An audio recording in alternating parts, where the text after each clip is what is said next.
Ja, baie duidelik, baie mooi. Dankie. Want my boodskap sê we let people in the meeting know you're waiting. So ek kan nie sien wie is daar nie. Ek sien dit myself. Maar kan jy my kan sien? Ek sien jou baie duidelik, ja. Jy het 'n springbok baadjie, 'n truitjie aan, ja. Maar dan kan ek nie share nie. Ek weet nie hoekom doen hierdie ding dit nie. Ek het dit nog nooit gehad. So jy kan nie, ek is nie in 'n lobby aan jou kant of enigiets soos nie. Nee, niks nie, nee. Nee, ek sien jou duidelik. Ek sien jou nou my gevlietjie op. Sien jy my? Ja, ek sien nie die video ding kom nie deur nie. So dit ek gaan net weer join Nico. Dan gaan uit en dan gaan jy weer en ek het ook net moes uitgaan en weer ingaan. Dis baie. Jaco, jou video's aan môre, hoe gaan dit?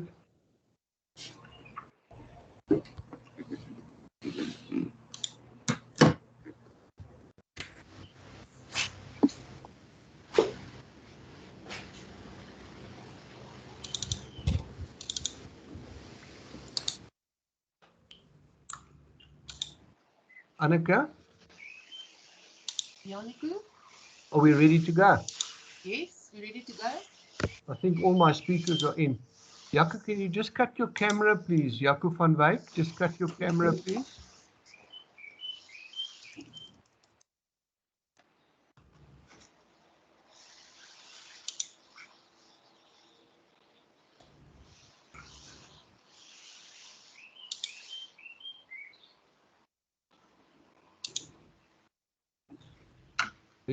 Kom jy reg, Jaco? Ek sien jou nog. Die kamera's aan.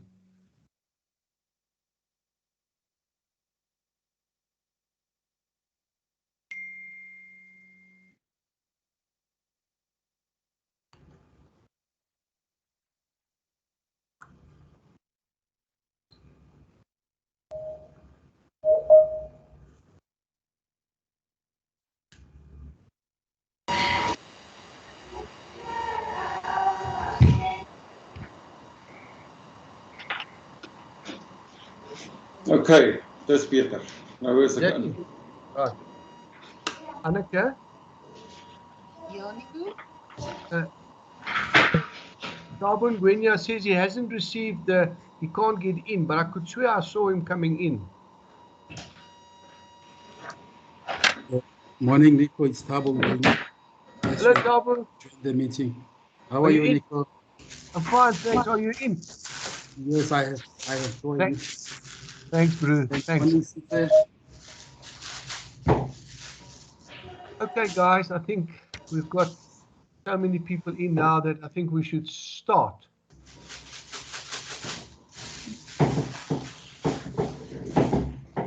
Zitsa, do you want to cut your camera at this stage?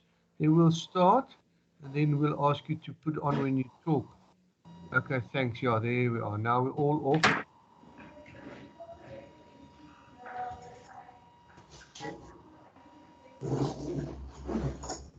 Right. Guys, can we just ask you to cut your mic? Just check to see that your mics are also off. There is somebody who's on. Please, guys. Munisu, yours is also on.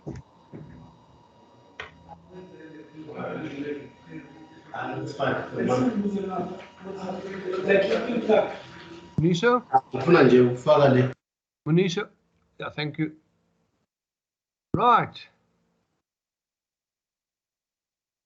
I'm going to start now because it's 5 minutes past. I've got a bit of a problem with always starting late with these Teams meetings, so I would not want to fall into that trap. But yeah, everybody doesn't always get in. Welcome to everybody. Good morning to everybody, and best of the year for 2022. I always don't know when we stop saying that. Is it at the end of January or end of December? But I hope everybody is happy this year and we have a good year this year lying ahead of us. I see somebody wants to ask a question. Don't see it now. Right. Good. Let me start with my introduction, and then I'm gonna. I think Aspasa is always been known for the rules that we put out on the agenda for the anti-competitive issues, and I think we've been very fortunate that we've never been caught out. I know the Competition Commission has tried to catch us out, but we don't allow it. This meeting is a health and safety meeting. There's no competitiveness here. It's an open meeting. And then I think just the rules of the Microsoft Teams, which you all know by now, we seem to forget them because we've all been on holiday. But I think just cut those mics and those videos, and then stay muted, stick your hand up, and so forth. I think also I just need to say up front that this meeting is being recorded. What we do with the recordings, for those that haven't been in on it, Anneke will by Friday the latest, it should be on the YouTube. So what you do is you click into YouTube and you type in Aspasa and you type in health and safety, and it brings you to this video. So that's the one thing. The other thing I would like to just maybe ask you is that if you want the papers, I've got Jim's paper, I've got Tabu's paper, and I'm sure I'll get Zitza and Marius's paper after today. We can share those with you, but some people have just got names on the system and we actually don't know where to send the emails to. So if you don't mind, in the comments column, just put your name and your email address. Anneke will pick it up and she will send you the papers within the next day or two. So roughly, those are the rules that we're trying to run this meeting with. We're not going to go the whole day. We're trying to keep it to 2 hours. Aspasa, we have taken the decision that Aspasa, we don't want to go over 2 hours. People have got other things to do too. So that's just the background to the whole system. I think, and it's always a problem when you run a thing like this. You do a lot of talking and you actually don't know if anybody's listening to you, because some guys, they click in and then they go and lie on their bed, which I've done too. But I'm not joking.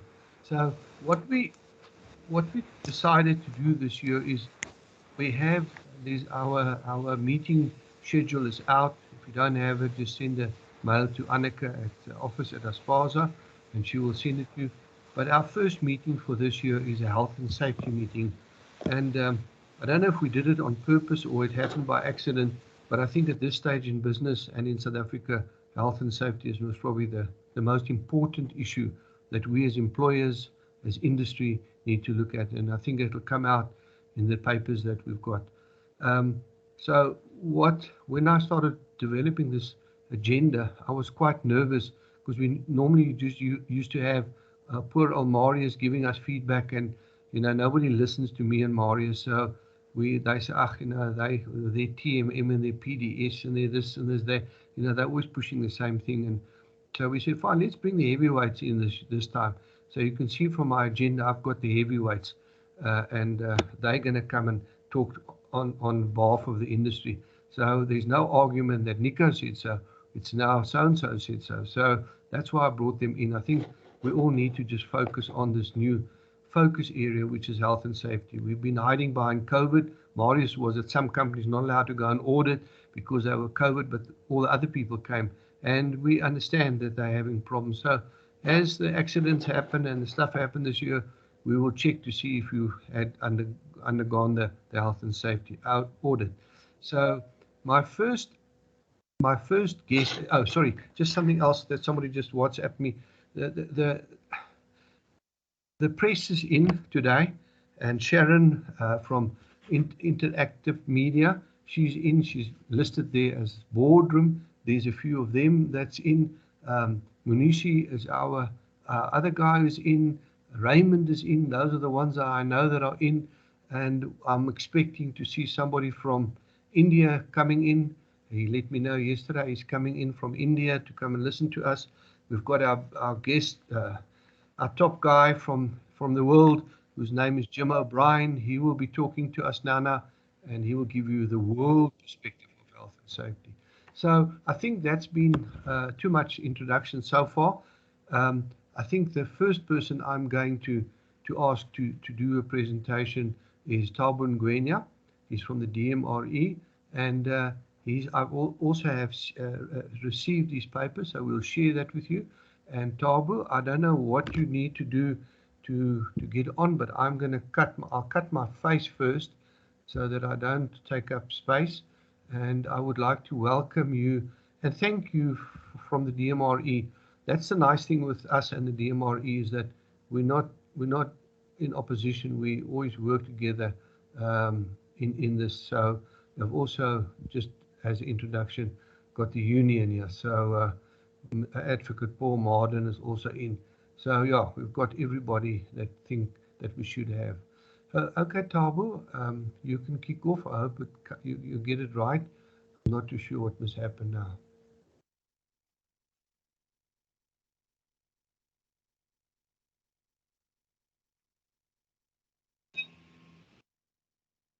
Thank you very much, Nico, for this opportunity. I am not sure if you'd be able from your side to project my presentation for all to see, or if I can run through it without it being projected. But I think it would be better for those attending to go with me through this presentation. Would you be able to project, Nico? I'm just having to ask Annika. Let me just quickly check with Annika. Annika? Yes, email it to me, please. I can do it because it was emailed to me yesterday, Nico, if you want to. Oh, great. Thank you. Sorry, Zitza. Thank you. You're a star. Thank you very, very much. Just give me a moment. I've got it here.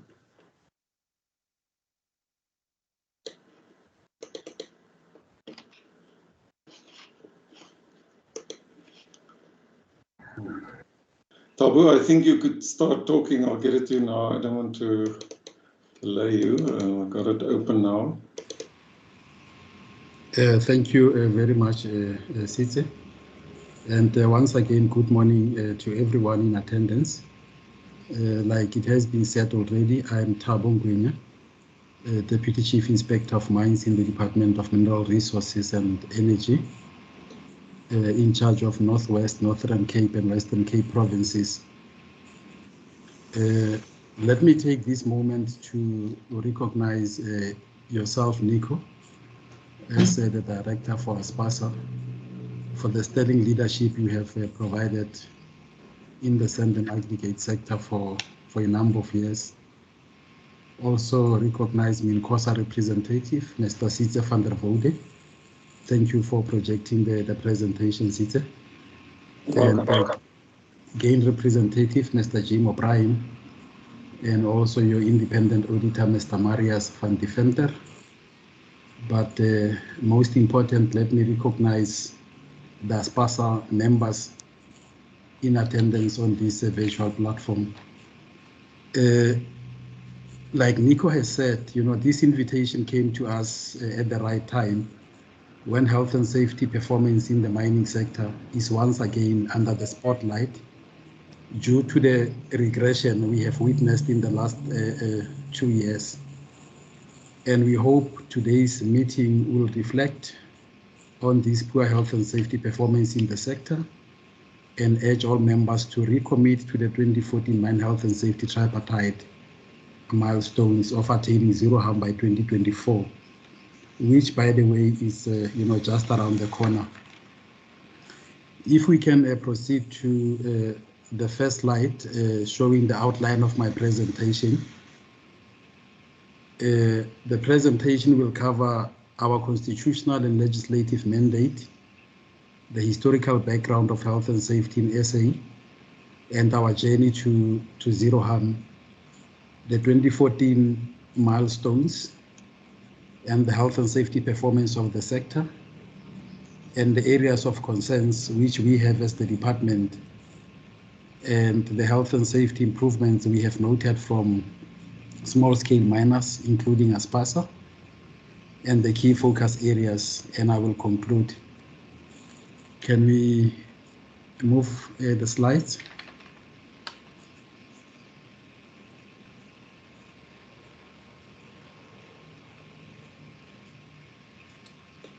Tabu, I have moved it. Can everybody see it? It says MHSI mandate.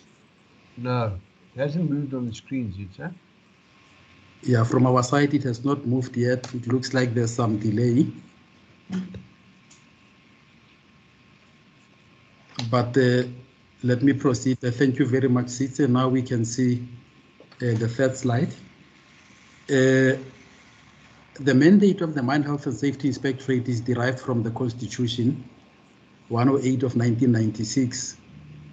And the most important part from the Constitution for us, it is Section 11, which guarantees the right to life to all within the boundaries of the Republic. And this right automatically extends to mine workers who should never lose their lives during the performance of their work. And another important section from the Constitution is Section 24, which provides that everyone has the right to an environment that is not harmful to their health or well-being, and to have the environment protected through legislative measures. Now, the Mine Health and Safety Act 29 of 1996 is part of that legislative measures to protect the health and safety of persons at mines, nearby communities, and anyone who may be directly impacted by mining activities. Sitze, we have lost your screen. Can you please project again? I'm sorry, I haven't suckled with a presentation like this for the last year.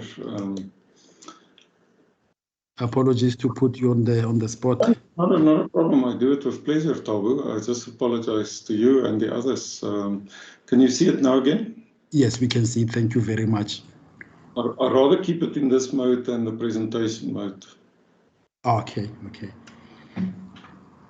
And now the Mine Health and Safety Act is a legislative tool used to protect the health and safety of workers and communities around mining activities. Now, as the inspectorate, we achieve our mandate through the monitoring and enforcement of the Mine Health and Safety Act through inspections, audits, and investigations. Can we proceed to the next slide on the historical context? Thank you, Sitze. With this slide, we just wanted to give a historical context of where we come from as a sector and to see where we are now. And if you look at this slide, it shows the number of fatalities since 1984 up to 2020. And looking at the last row on the slide of all mines, you will see that the highest number of fatalities were recorded in 1986, which was 808, and the lowest was recently recorded in 2019, which was 51. So between 1986 and 2019, a commendable 94% reduction in mine fatalities was achieved over that 33-year period. But unfortunately, we are not at a point where all of us wanted to be of reporting zero fatalities in the mining sector. And historically, the gold sector has always reported the highest number of fatalities.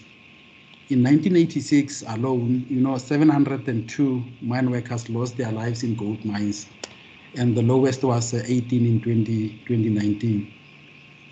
And other mines, which include sand and aggregate, they have significantly improved. If you look at the recent records, in 2019, we lost only 6 employees in other mines, but the highest was in 1989, which was 132.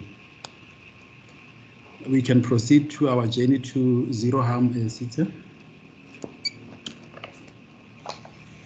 If you look at our journey from where we have come from as a sector, most of you would remember that in 1994, the former President Mandela appointed the Leon Commission of Inquiry to look into mine health and safety matters, and that was in light of the poor performance of the sector at the time. And one of the critical recommendations to come from that Commission of Inquiry was the promulgation of the Mine Health and Safety Act, which was introduced in 1996 and came into effect in 1997. And in 1998, the Mine Health and Safety Council and MQA were established through the Mine Health and Safety Act. And in 2003, all stakeholders in the sector met to decide on the tripartite milestones on health and safety, which unfortunately were not fully achieved. But between 2003 and 2013, a significant improvement was attained. So in 2014, all stakeholders in the sector met again to revisit the tripartite milestones, and new milestones were set. In 2011, we had our HIV/AIDS TB summit, which was successful, and in 2012, we had our ministerial audits, and 2018, we revisited, summit action plans. And 2019, that's when the sector, the South African mining sector, recorded the lowest number of fatalities in our history. Can we proceed, Sitha?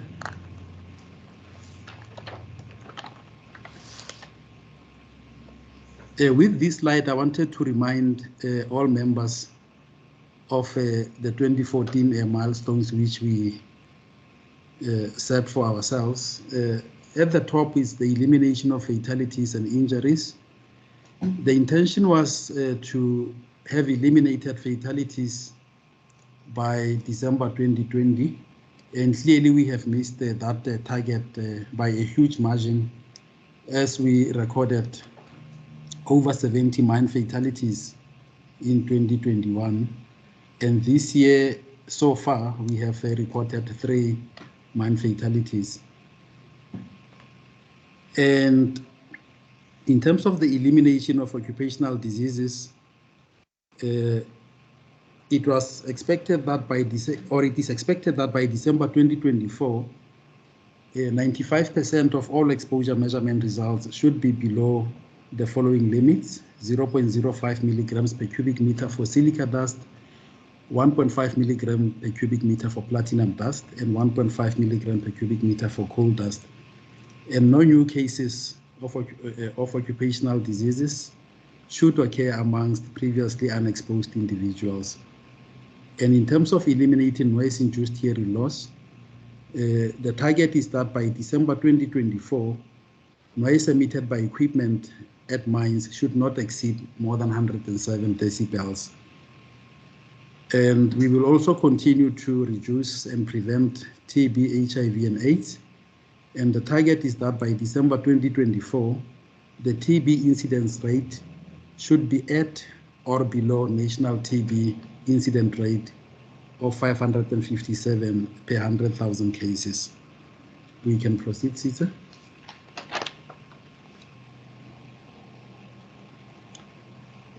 This slide gives an overview of occupational diseases by commodity between 2011 and 2020 in the entire South African mining sector, with the red line at the top depicting all mines, and the blue line gold mines, and platinum with an orange, and other mines are depicted in yellow, and coal with a gray.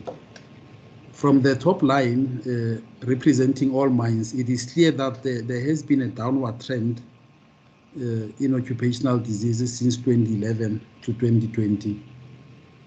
For instance, in 2011, we had 6,394 occupational diseases as opposed to 2013 in 2020.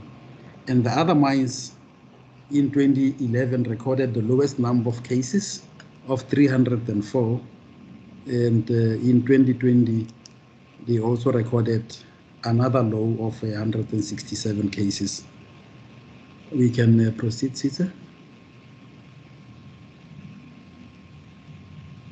And this slide also gives an overview of mine fatalities in the South African mining sector since 2003 to 2020, with the blue line at the top representing all mines, and the red dotted line representing the gold mines, and the gray dotted line representing platinum and green coal mines, and the yellow representing other mines, which include sand and aggregate. From this slide, it can be clearly seen that in 2003, the sector had recorded 270 fatalities for that year, as opposed to 60 fatalities in 2020, which was a huge improvement. Although in 2020 that was a regression, considering that in 2019 we had recorded only 51 fatalities.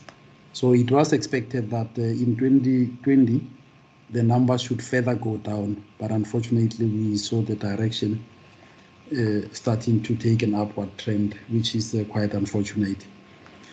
But looking at the line in yellow, representing other mines, which include sand and aggregate, it can clearly be seen that in 2003, other mines reported only 40 fatalities, and in 2020, they only reported 7 fatalities. So if you look at different commodities in our South African mining sector, it is quite possible that other mines will be the first subsector to achieve zero harm, because throughout the years, other mines or small-scale miners at large, they have recorded the lowest number of fatalities. Most of our fatalities are coming from big mining operations, particularly underground operations. We can proceed to the next slide, Sitsa.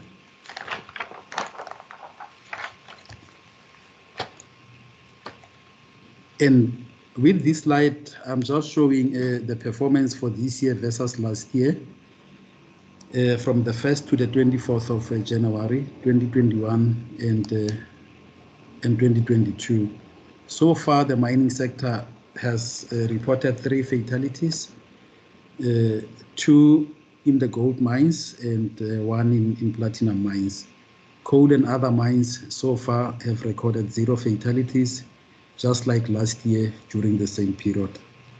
We can proceed.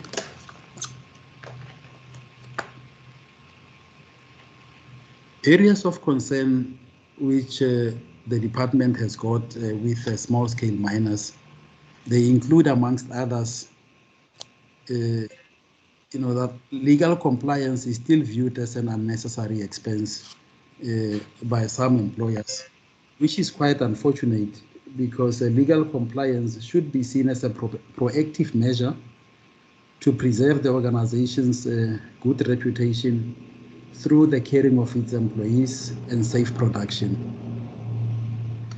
And on the other hand, poor health and safety will unfortunately result in reputational damage to the mining companies and the South African mining sector at large, which may negatively impact the country's ability to attract the new foreign direct investment into mining.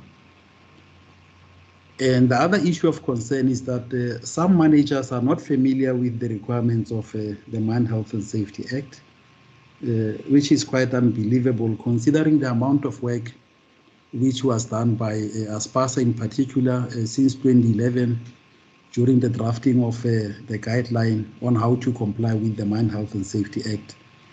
After the drafting of that guideline, it was expected that many managers will take keen interest into that document and familiarize themselves with the contents thereof. But unfortunately, this work has been delegated to consultants, and some of them are not, always doing a good job.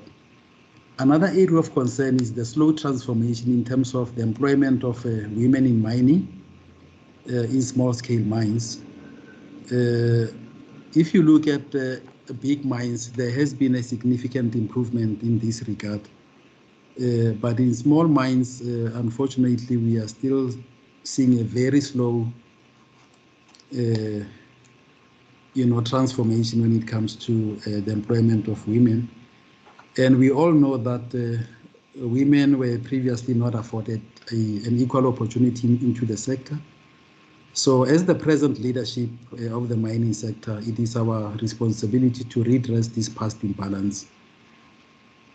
And another area of concern is the appointment of engineers at multiple mines without the permission from the principal inspectors of mines. You would recall that in terms of Regulation 239, the employer is not allowed to appoint an engineer or a competent person to be in charge of more than one mine unless permission has been requested and granted by the principal inspector of mines in that particular region. And another area of concern is mining operations within 100 meters of structures to be protected without the comments from the Chief Inspector of Mines. Currently, the department is inundated with community complaints, more especially from the farming communities, of mining operations conducted within 100 meters from structures to be protected without any permission.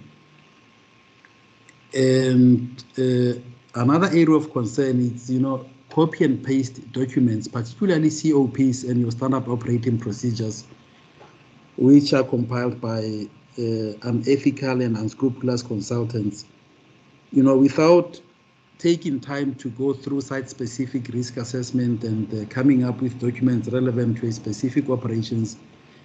Some of these unscrupulous consultants, they just copy documents as they are. The only thing they change is the cover page with the name of the operation and the date.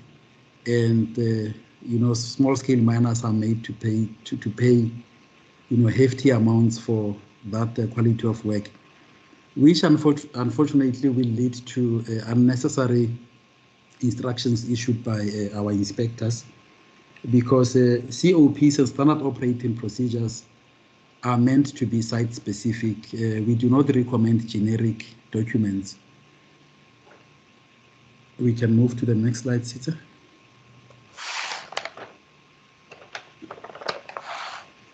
And still continuing on the areas of concern which we have with small-scale miners, trackless mobile machinery are operated with serious no-go defects. In other words, when pre-use checklists are completed, that is done for paper compliance, because even when serious defects are picked, machines are still operated, which will increase the chances of serious accidents coming from TMMs. And also poorly maintained haul roads and lack of traffic management plans. And unfortunately, some of the small-scale miners have not implemented the proximity device systems on their TMMs, although that is a regulation in our law.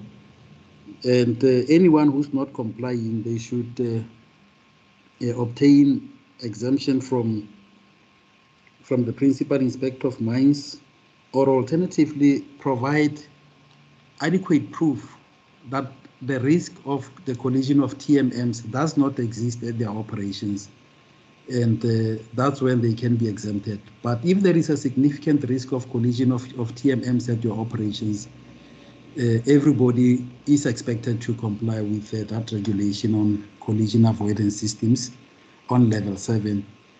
And in December 2023, we will be moving to a collision avoidance system level 8 and level 9, which will automatically retard TMMs and stop it without the intervention of the operator.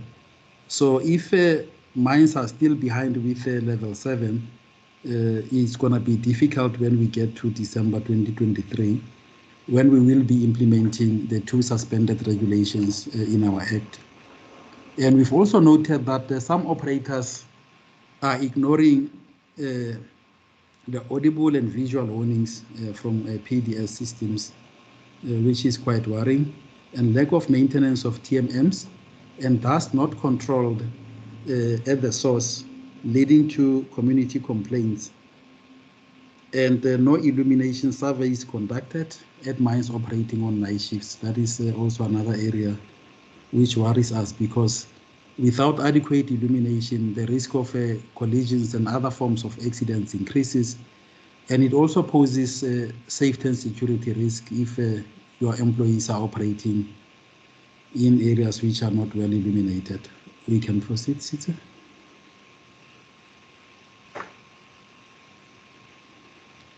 And with this slide, I just wanted to highlight some of the noted health and safety improvements from small-scale miners, including Aspasa members.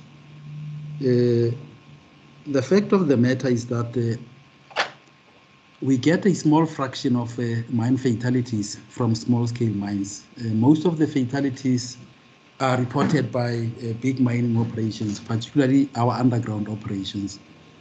So we really commend small-scale miners, for operating without reporting any fatalities or serious injuries.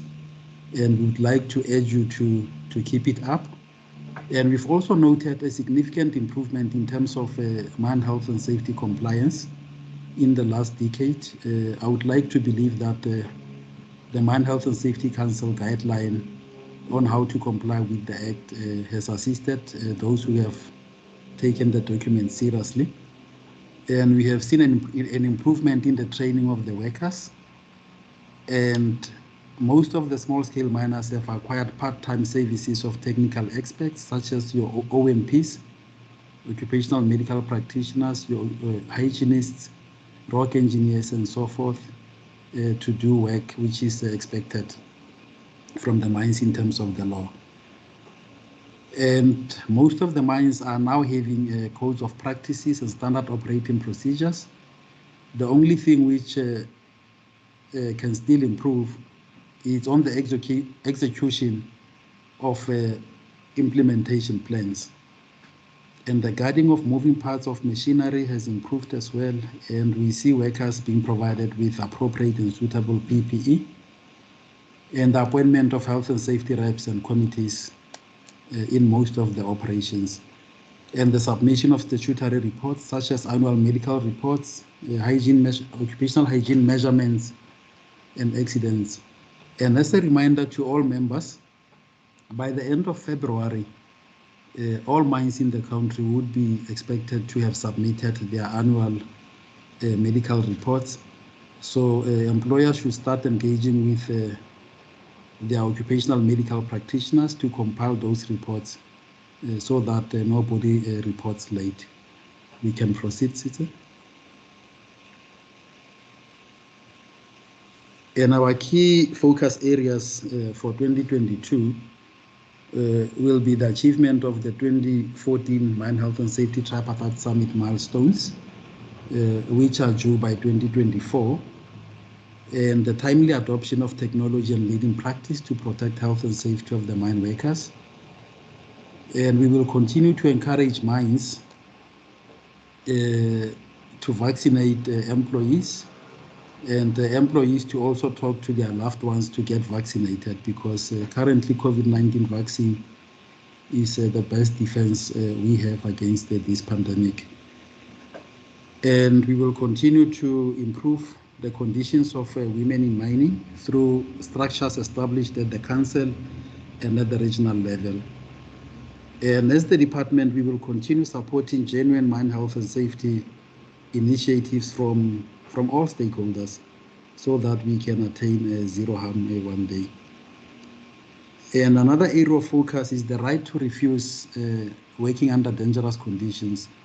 We have noted or received a lot of complaints from organized labor in particular, where they claim that their members are victimized or intimidated when they try to exercise this right. So we would like to urge employers to comply with the COP for Section 23 and to encourage workers to freely exercise that right, because we believe that many lives will be saved if workers can refrain from working under dangerous conditions. We can proceed, Mr. van der Woude. And as I conclude, from 1993 to 2019, we have recorded a 91% reduction in mine fatalities, from 615 fatalities in a year to 51 in 2019. We are not saying we have arrived. Our aim, we want to be at 0, and we will strive and do all we can to get to 0. But we have come a long way. That is a fact, looking at the numbers. And certainly in 2020 and 2021, there was a regression of 18% and 23% respectively in terms of mine fatalities. And despite the above setbacks, we strongly believe as a department that working with all stakeholders, 0 harm, it is still attainable. Thank you very much, Nico, and all members in attendance. Thanks, Thabo. And thanks to Zitsa for helping us out as a star. Is there anybody that has got a burning question or comment for Thabo? We'll let one or two and then we'll proceed to the next speaker. Just stick your hand up there in the little column at the top, and then also the little round circle at the top. Click on there and put your email, your email address in there. I see a lot of people have done so. A lot of people are wanting Thabo's paper, so we'll share that. I think it's a very good paper, and it highlights a lot of the stuff that Marius will also highlight at the end. Any comments, any questions? I don't see any hands. In that case, thank you very, very much, and I hope you stay in on this workshop. As I said, it won't take the whole day. It will be finished. Done it. I'm now going to ask and introduce Zitsa van der Woude. Zitsa is with the Minerals Council. For those that are new, it's the old Chamber of Mines, but we know it as the Minerals Council. And Zitsa is the boffin on the employer side on health and safety. Zitsa, thank you for coming. You're a star. Thank you for doing your work. And yes, I'm going to allow you to carry on. Thank you, Zitsa. Thank you very much. Well, thank you very much, Nico, and good morning to all the colleagues, and wishing everybody also a very happy New Year. I personally feel very, very hopeful, and I'll come back to that in a moment. Thabo has done very great with firstly with just recognizing everybody in the room and the different speakers, so I'm not going to redo that, but I'm just going to add to that by recognizing them in another way. And I want to start off with Nico. I met Nico somewhere in the late 90s when there were structures at the DMRE where we were both involved. And Nico took over from Sir Rupert Bromley. Now, I'm sure you in the industry would know him or may know him, but he was a real sir. And always with this Queen's English, he was making his input. And then Nico joined Aspasa to take over from Sir Rupert, and Nico had very, very different style. But Nico, I want to commend you two things. The one is that you are relentlessly persevering. You just don't give up. You know, we all understand in association bodies that the members can get frustrated and so on with certain things and certain requests. But I think Nico is always putting Aspasa up, explaining how it is different from many of the other industries, making sure their voice is heard. So, you know, being very proud on behalf of their own members. The other thing that Nico always brings in is humor. Sometimes it's just the way in which he says certain things. It is just very funny. So the one from this morning was, he said he's bringing in the heavyweights. Now in January, you know, it's New Year's resolutions, and this year I am going to lose 10 kgs. So Nico, I know you meant it as a compliment, but it's not helping me in my endeavor. But maybe it was the motivation. I'll take it as a motivation to just try harder. So Nico, I want to recognize you in that regard, and then to Thabo, who've just spoken. Yo, Thabo, I can't agree with you more. That we have come far, and you know, there's always people say that if you want to go fast, go alone. But if you want to go far, you've got to go together. And you know, if I just listen to this presentation from Thabo, and it is just remarkable how far we not only come in terms of our safety performance and the elimination of fatalities, but also in collaborating together and working together for the interest of Aspasa, the industry more broadly, and also our beloved country. So the way in which you told the story, Thabo, this morning, I think it was just extremely well. And I just want to point out a few things, you know, to other colleagues and colleagues from Aspasa. The way in which you tell the story, I think, was brilliant. Very clearly stating the policy issues and you know, dates that we work towards and all those kind of things. Identifying the focus areas, the challenges that you see, you know, focused specifically on Aspasa, and then, you know, also mentioning the ones that are relevant to the mining industry, but balancing it all by balancing it also with the recognition that there is absolute world champions, and I'll talk more about world champions in a moment, but the absolute world champions in the Aspasa team, and I think some of the things that Aspasa is doing. And so I also recognize and commend you and then the whole Aspasa team and all the members and what they're doing for everything they do. So that is just by way of my introduction, and then I just want to get to, I'll have a few slides to show, but I said to Nico, I had a discussion with Nico last week, and I say I would love to join this, I would love to make my input, but if you expect the business as usual from me, then unfortunately I cannot do that, because 2021 was a catastrophe in terms of mine safety. I can't put it different, and that's also how our board members talk about that. So we cannot be, and our board said, you cannot be in a business as usual state of mind and state of heart if you have the catastrophe like that. And why was it a catastrophe? Firstly, it was the largest single regression that we've had since 2003, when all the stakeholders, DMRE, us and the unions agreed that we're going to have a set of milestones, and the most important one on the safety side is we want to get, you know, to be the world champs. We want to be with the global best. So that was the one thing. So it was the biggest single year regression. And then the other thing is this repeat regression. So we had a regression in 2020 and then another regression in 2021. Now that has not happened also since 2003. Every time when we fell, we picked ourselves up, we dusted ourselves off literally in the Aspasa world, and then we went and we worked together and we arrested the decline and so on.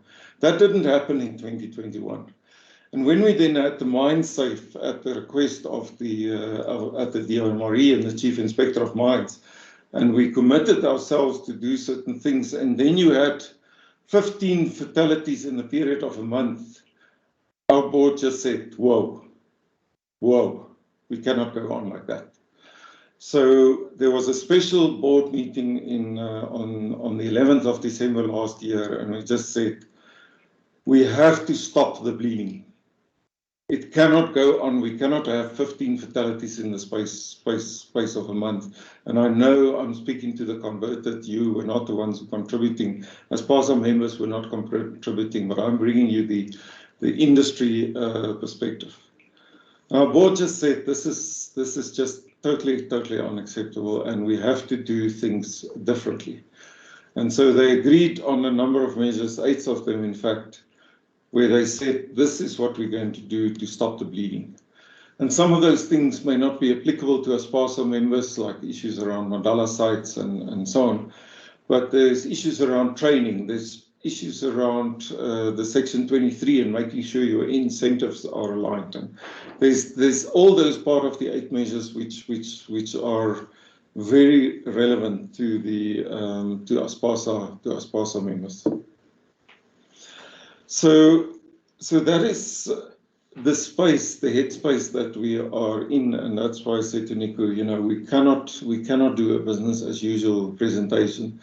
So I haven't even put it in the Minerals Council format, because this is really just to structure my thinking in a bit, but I would love to have some conversation. And Nico, I would prefer rather to be shorter, and then see if we can get some questions out, because I am fed up with Teams where you just sit and look at a list of names. You don't see people, you don't hear people. So, but we will, you know, this situation will change. So let me just confirm. Can somebody just confirm for me that my presentation is visible? Yes, it's Yes, fine. it is. Thanks. Yes, it is. Okay, so what I want to talk about today is about working with champions. And for me, it is very clear that Aspasa is in a world champion league, and we'll talk about that. Talk a bit about that more. But so that is why I deliberately chose this Springbok shirts, which everybody in South Africa wears very, very proudly, and say we are the world champions. And nobody can ever take that away. And it was such a thing. I mean, on that particular day, you know, when we won the World Cup, I mean, I was so joyful on the one hand for the Boks having won, and at the same time, I had a tear, and the tear was the hope that this brings to us as very troubled nations. We were very troubled in 2019. We're still troubled. But it was a different kind of trouble in 2019. So just to give you some context of why we talk about the working with champions. The one thing that I've seen in my world that I'm operating, and this is just through my lens as a human being, is this shift from profit and stakeholders, shareholders, and purpose, which covers all stakeholders.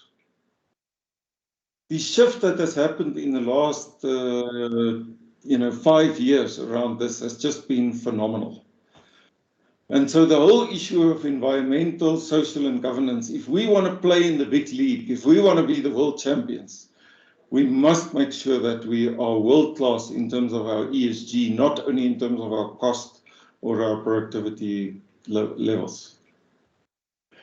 So that first one is just to give you an example. I mean, we've got our own stories from our members, but I had a discussion with one of the large banks, the head of strategy, the other day, and they said to me, at the AGM, the last AGM, ESG questions were 50 out of the 54 questions. So, colleagues, what I want to say to you is we are aware that the regulator is there and they've got a very important role to play. We're aware the unions are there, they've got a very important role to play. The communities do the same. But now it is the investors. And don't think about the investors as a couple of people sitting in London and banking money. You and I are investors if we got a pension fund and we look forward to a particular phase in our lives where we can enjoy the fruits of what we did. So the investors recognize if the companies and the mining companies are not getting it right on this ESG issues, my pension fund is not safe. And therefore I will have to make relentless noise and raise the temperature about that. So that is the one big shift that I've seen, and we all need to be very, very aware of that. That ESG issues is very prominent in the minds of investors, the people who put the money on the table. And I have the firm belief that South Africa can play a leadership role in terms of this. We had a very nice presentation from somebody who's leading the Courageous Conversations, which are conversations between the mining industry and the faith-based organizations. And this person said, yes, from what they hear and what we're doing and so on, South Africa has got a unique mix of the toughest challenges in the world. The most difficult mining conditions, the most difficult social issues, the most challenging environmental issues. And at the same time, we're blessed with the smartest people. I don't know all of you on the call, but I mean, people like Nico and Tabu, and I saw Brian and Goma. I didn't go through the whole list, my previous colleague. These are smart people. So we've got very, very smart people in our industry. So I believe we can absolutely play a leadership role in terms of this ESG issues becoming more prominent and saying, we stand for leadership in terms of that.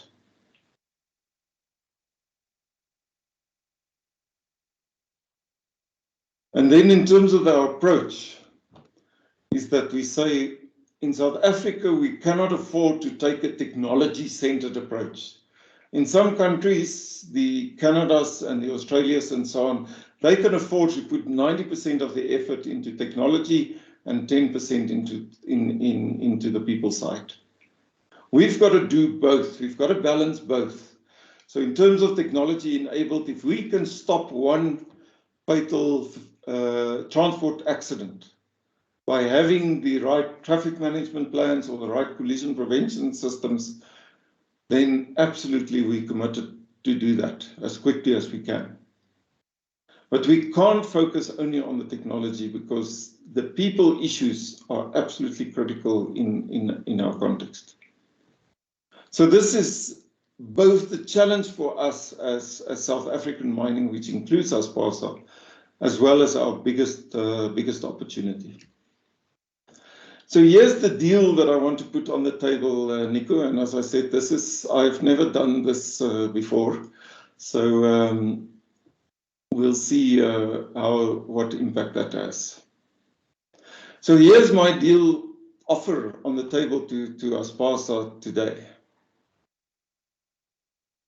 Is that if you share your world champ status, and the two things that I know which will certainly put me in a world class or world champ status block, is that you've gone 5-year fatal free, and that you have these audits that's going to be spoken about later on. So we would love to understand more of what you've done and how you're achieving that.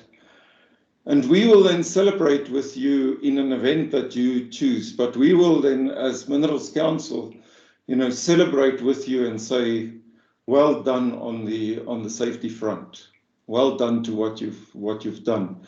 Instead of this continuous beating, which, I don't say Tabu did that. I think he did a very balanced presentation. But there's a lot of people in the public narrative, it is just the mining industry doesn't care. It doesn't comply, that's often the narrative.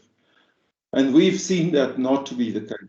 Aspasa is a prime example of that. And I think we need to celebrate that because it will be an opportunity also for learning.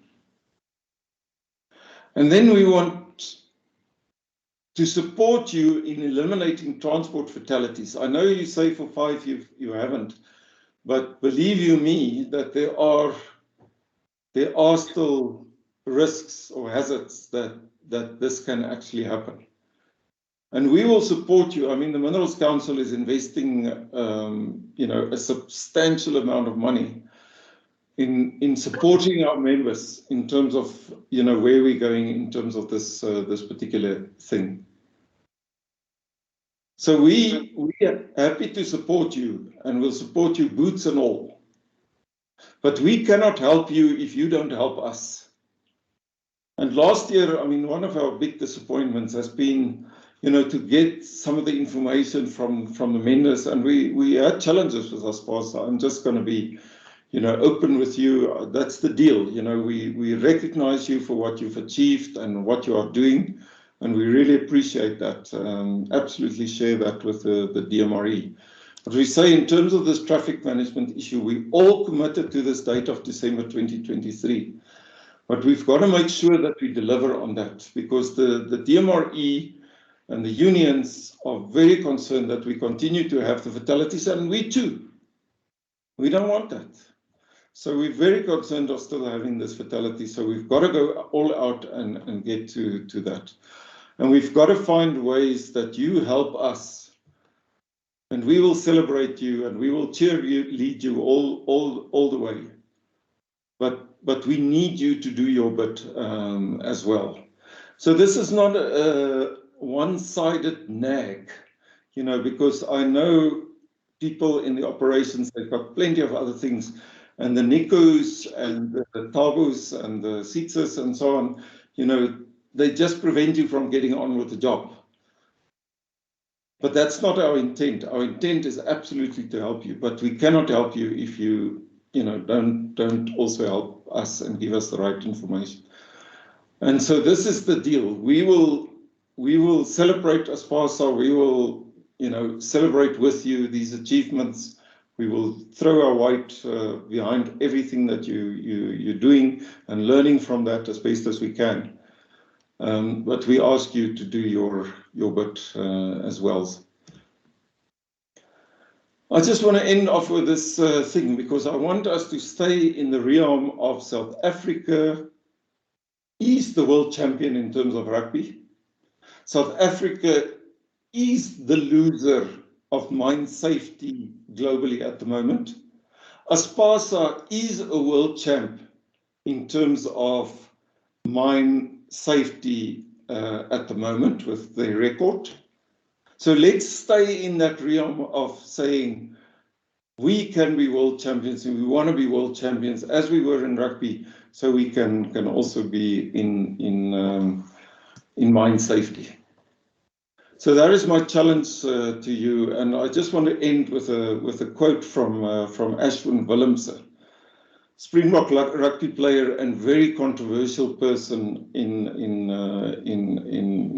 the country. But he had a very interesting take on the progression of rugby and the unfolding of Madiba's dream, which we think we've lost in this country.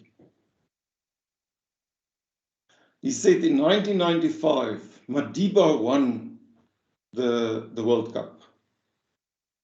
In 2007, the team won the World Cup. And in 2019, the people won the World Cup. So each one of us, black and white, large-scale miner, small-scale miner, Aspasa member, Minerals Council member, each one of us won that Rugby World Cup. And let's now do the same with the mine safety. Let's go out there to win for every family, so that none of them will, at the end of this year when Christmas comes, will be in tears, rather celebrating with their families. Thank you, Nico. Sure.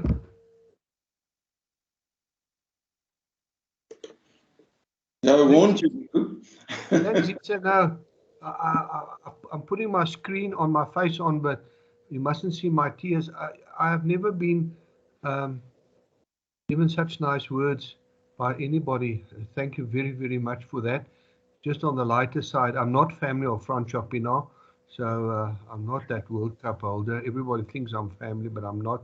Thank you, Zitza. And yes, what we're going to do is we're going to, and I've already sent you an email, I think Anneke sent it, with you and Advocate Paul Marden to sit down at our award session, and we're gonna go a bit further than what you've suggested, and I think that's what we've learned.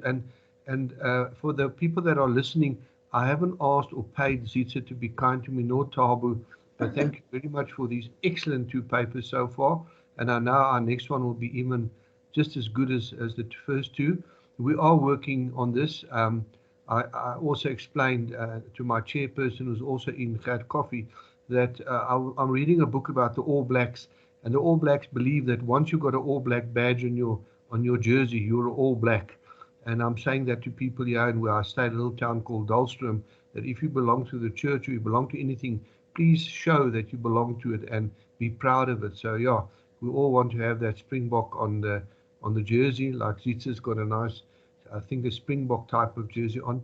Thank you very much for that, Zitsa. And yeah, we will take your challenge on, and we're going to work hard. We've actually worked quite hard. There's some people on this meeting that have done a huge amount on traffic management to try and sort that out. And Talbin, you were right.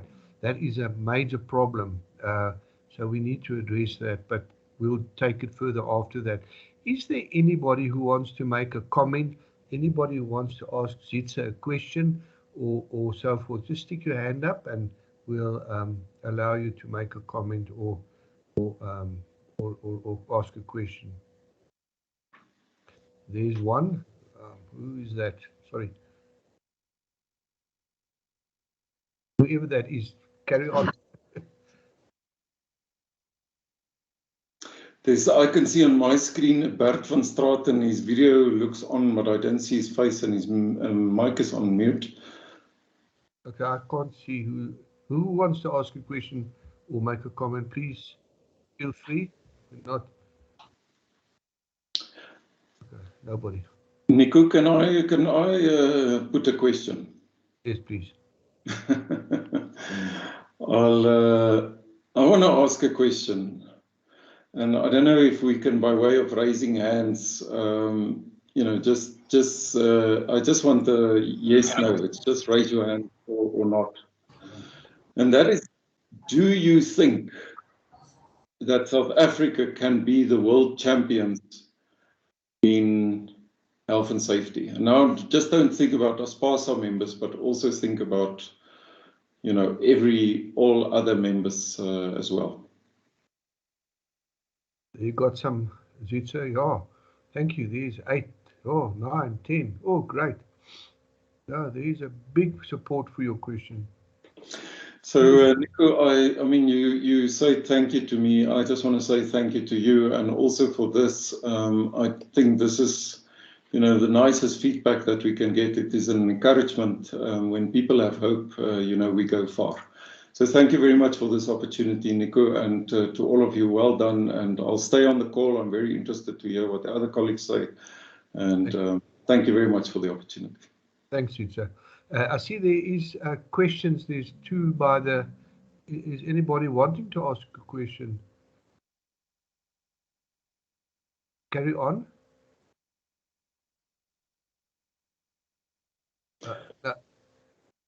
There's a Mtunzi and a boardroom, but I don't know whether it was still the vote or whether it was question. Vote, not the question. I must just click in and ask the question. Okay. I'm not going to waste too much. If you want to ask the question, Zitsa and Tabo will be in, and after the next speaker, we'll allow for questions or put them in the comment box on the side.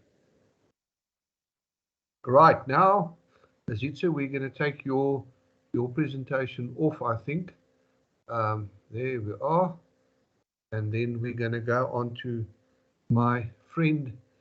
There's still a question there. I don't know. Boardroom. Have you got a question? Whoever's boardroom. I think they want to ask if they can have your presentation. That's normally. Okay. Let's carry on. Now, for those who do not know, and most of you won't know, the next speaker is Mr. Jim O'Brien. Now, Jim has been around and has started and been running GAIN, which is the Global Aggregate Information Network, which is an international thing. You'll see the names at the left top corner of his presentation. Everybody's in there. When Jim calls a meeting, we talk to China, we talk to America, we talk to anybody. Australia, New Zealand, shame. The Australian guy, the New Zealand guy always has to get up at 12 at night when we're in 12. Yeah, but that's their problem, shame. But Jim runs this global aggregate information network like a very effective business, and we've been overseas. And Jim has been to Cape Town when we had the GAIN meeting here in 2017, 2018. So I've asked Jim to come and tell us what he sees and what information he gets. There we are. Sorry, Jim, go back one and just show that we're also there, the map of Africa. We're the only body in Africa that represents this part of the industry. But I asked Jim to come. There we are. I asked Jim to come and share with us what he sees internationally, because I think what Zitsa said is true, that we want to become world players and we have to impress other people right throughout the world. So Jim, thank you for clicking in. Jim sits in Ireland, for those of you who do not know, and he says it's dark and cold there. So poor Jim. Jim, welcome and thanks. I'm going to cut out and leave it to you now. Thank you, Nico. Can you hear me? Clearly, thank you very much. Yeah, good. For that very kind introduction. Yes, I'm jealous of you all in t-shirts enjoying the sunshine, but that here in Ireland it's the middle of winter, but do enjoy the sunshine. And I'm very humbled by the two presentations that have gone before, and I hope to, in this presentation, share with you some experiences about safety management that come from the GAIN, or the Global Aggregates Information Network. GAIN, as this slide shows, is a voluntary coalition of aggregates associations from all over the world, from 6 different continents, and together we represent, believe it or not, 80% of the global aggregates production of 45 billion tons. So it's a huge industry. We have members from North America, South America, from all of Europe and various parts of Asia, China obviously being the biggest one, then Japan, Thailand, Malaysia, Korea, South Korea, and as well from Australia and New Zealand, and of course India. And from Africa, Aspasa is at the moment our only but very important member, and I would say one of the most highly committed members of GAIN. And we're truly honored that Aspasa is a member of GAIN, and we hope that it will be a platform, in fact, for representing even more widely the whole Africa of the continent of Africa. So with that introduction, I'm hugely honored to be able to give a brief presentation on safety to the Aspasa membership.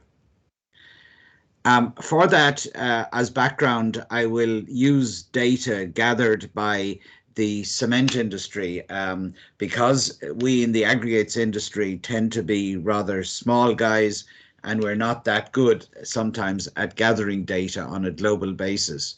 So we look to our, call it, bigger brothers in the cement industry, and they are much more accomplished in gathering data and in managing safety. And that's why I just gather information from all of those 25 companies listed there each year. And many of those companies do have a presence also in South Africa. In the broader building materials industry, and that includes cement, aggregates, concrete, I'm afraid we do not have a good record on fatalities. This graph shows the trend in fatalities from 2008 up to 2020, the last year for which data was generally available. And in that graph, the bars, the blue represents employee fatalities, the light blue contractor, and the black are third party. So we do record fatalities from all of those areas. And in 2020, even though there's a slight improving trend in that graph, there were, believe it or not, and very sadly, 100 fatalities. And now that is representing a cohort of about 600,000 to 700,000 employees and people working in cement plants, in quarries, in ready-mix plants all over the world. And it really is international data that. So you can see that there were in 2020, 28 employee, 48 contractor, and 24 third party. And contractor, unfortunately, is our history where most fatalities occur. And the trend over those 12, 13 years, unfortunately, shows over 2,200 fatalities. And that is absolutely unacceptable.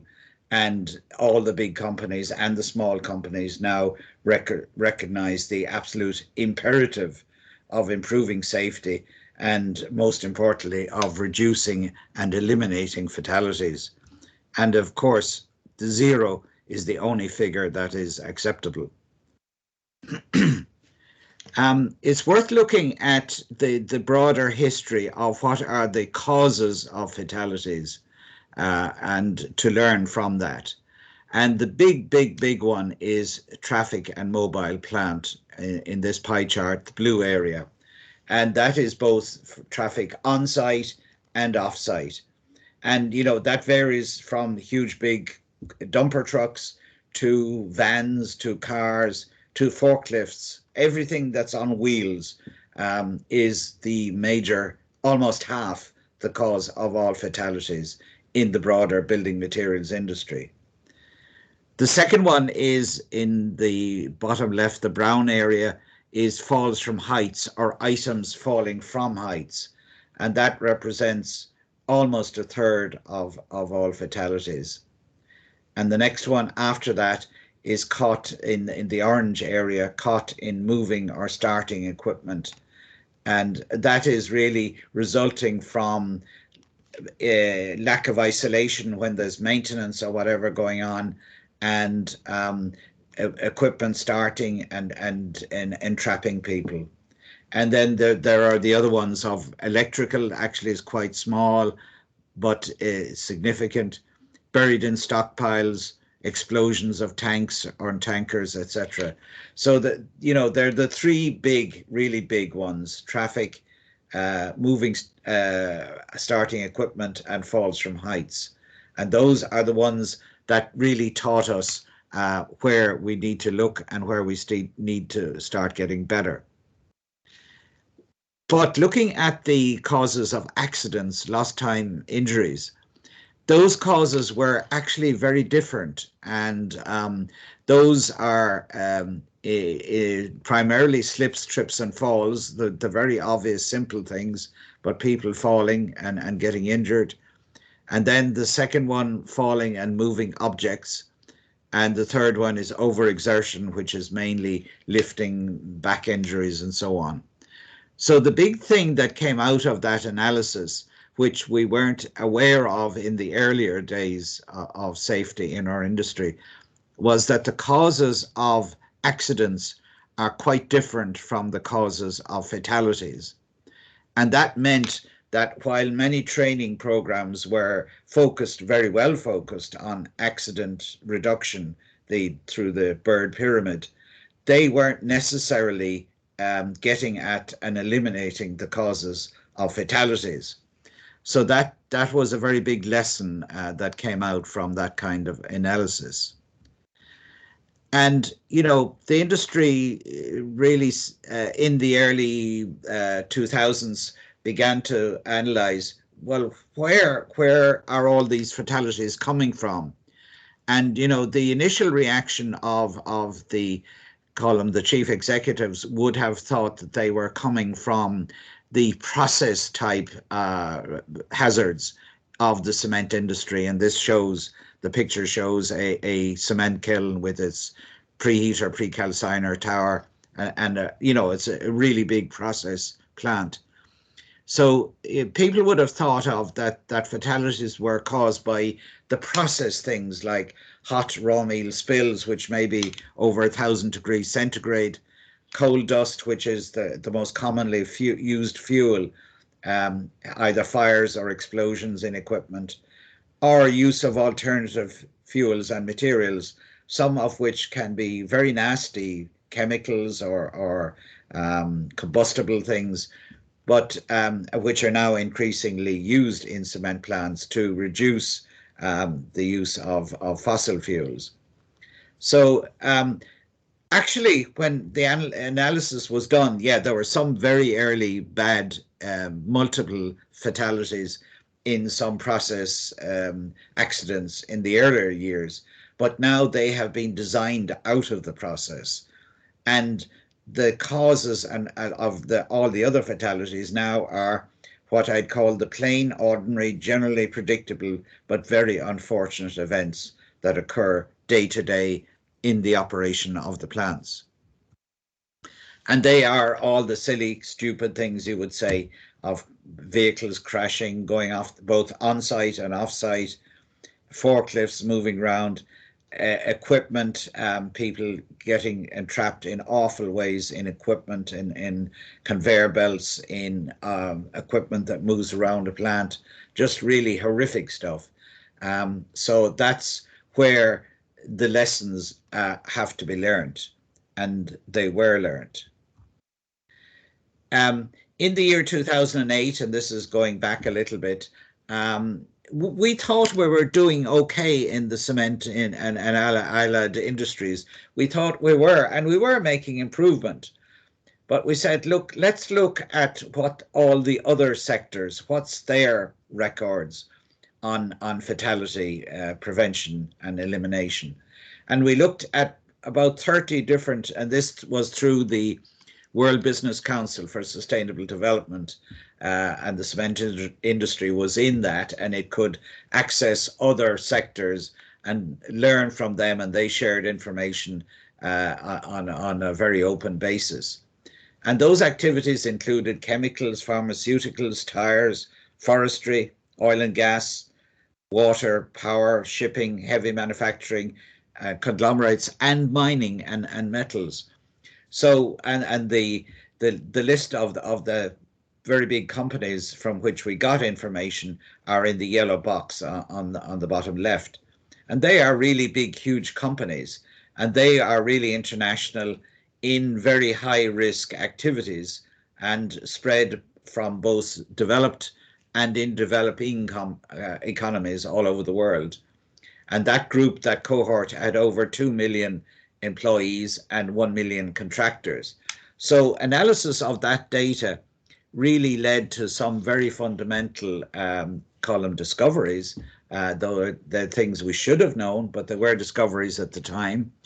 And that compared to the cement industry, there were companies in quite high risk activities that had fatality and LTI rates 10 times lower than that of the cement industry. We thought we were making progress, but when you really look at the broader world and what the best in class companies are doing, we found, to a little to our embarrassment initially, that there were companies in sectors that were high risk operating 10 times better in terms of safety. And another surprising result was that 70% of those companies interviewed had specific fatality prevention programs, that they had found out that reducing accidents did not necessarily reduce fatalities. So they had developed a special fatality prevention focused on the specific causes of fatalities in the industry.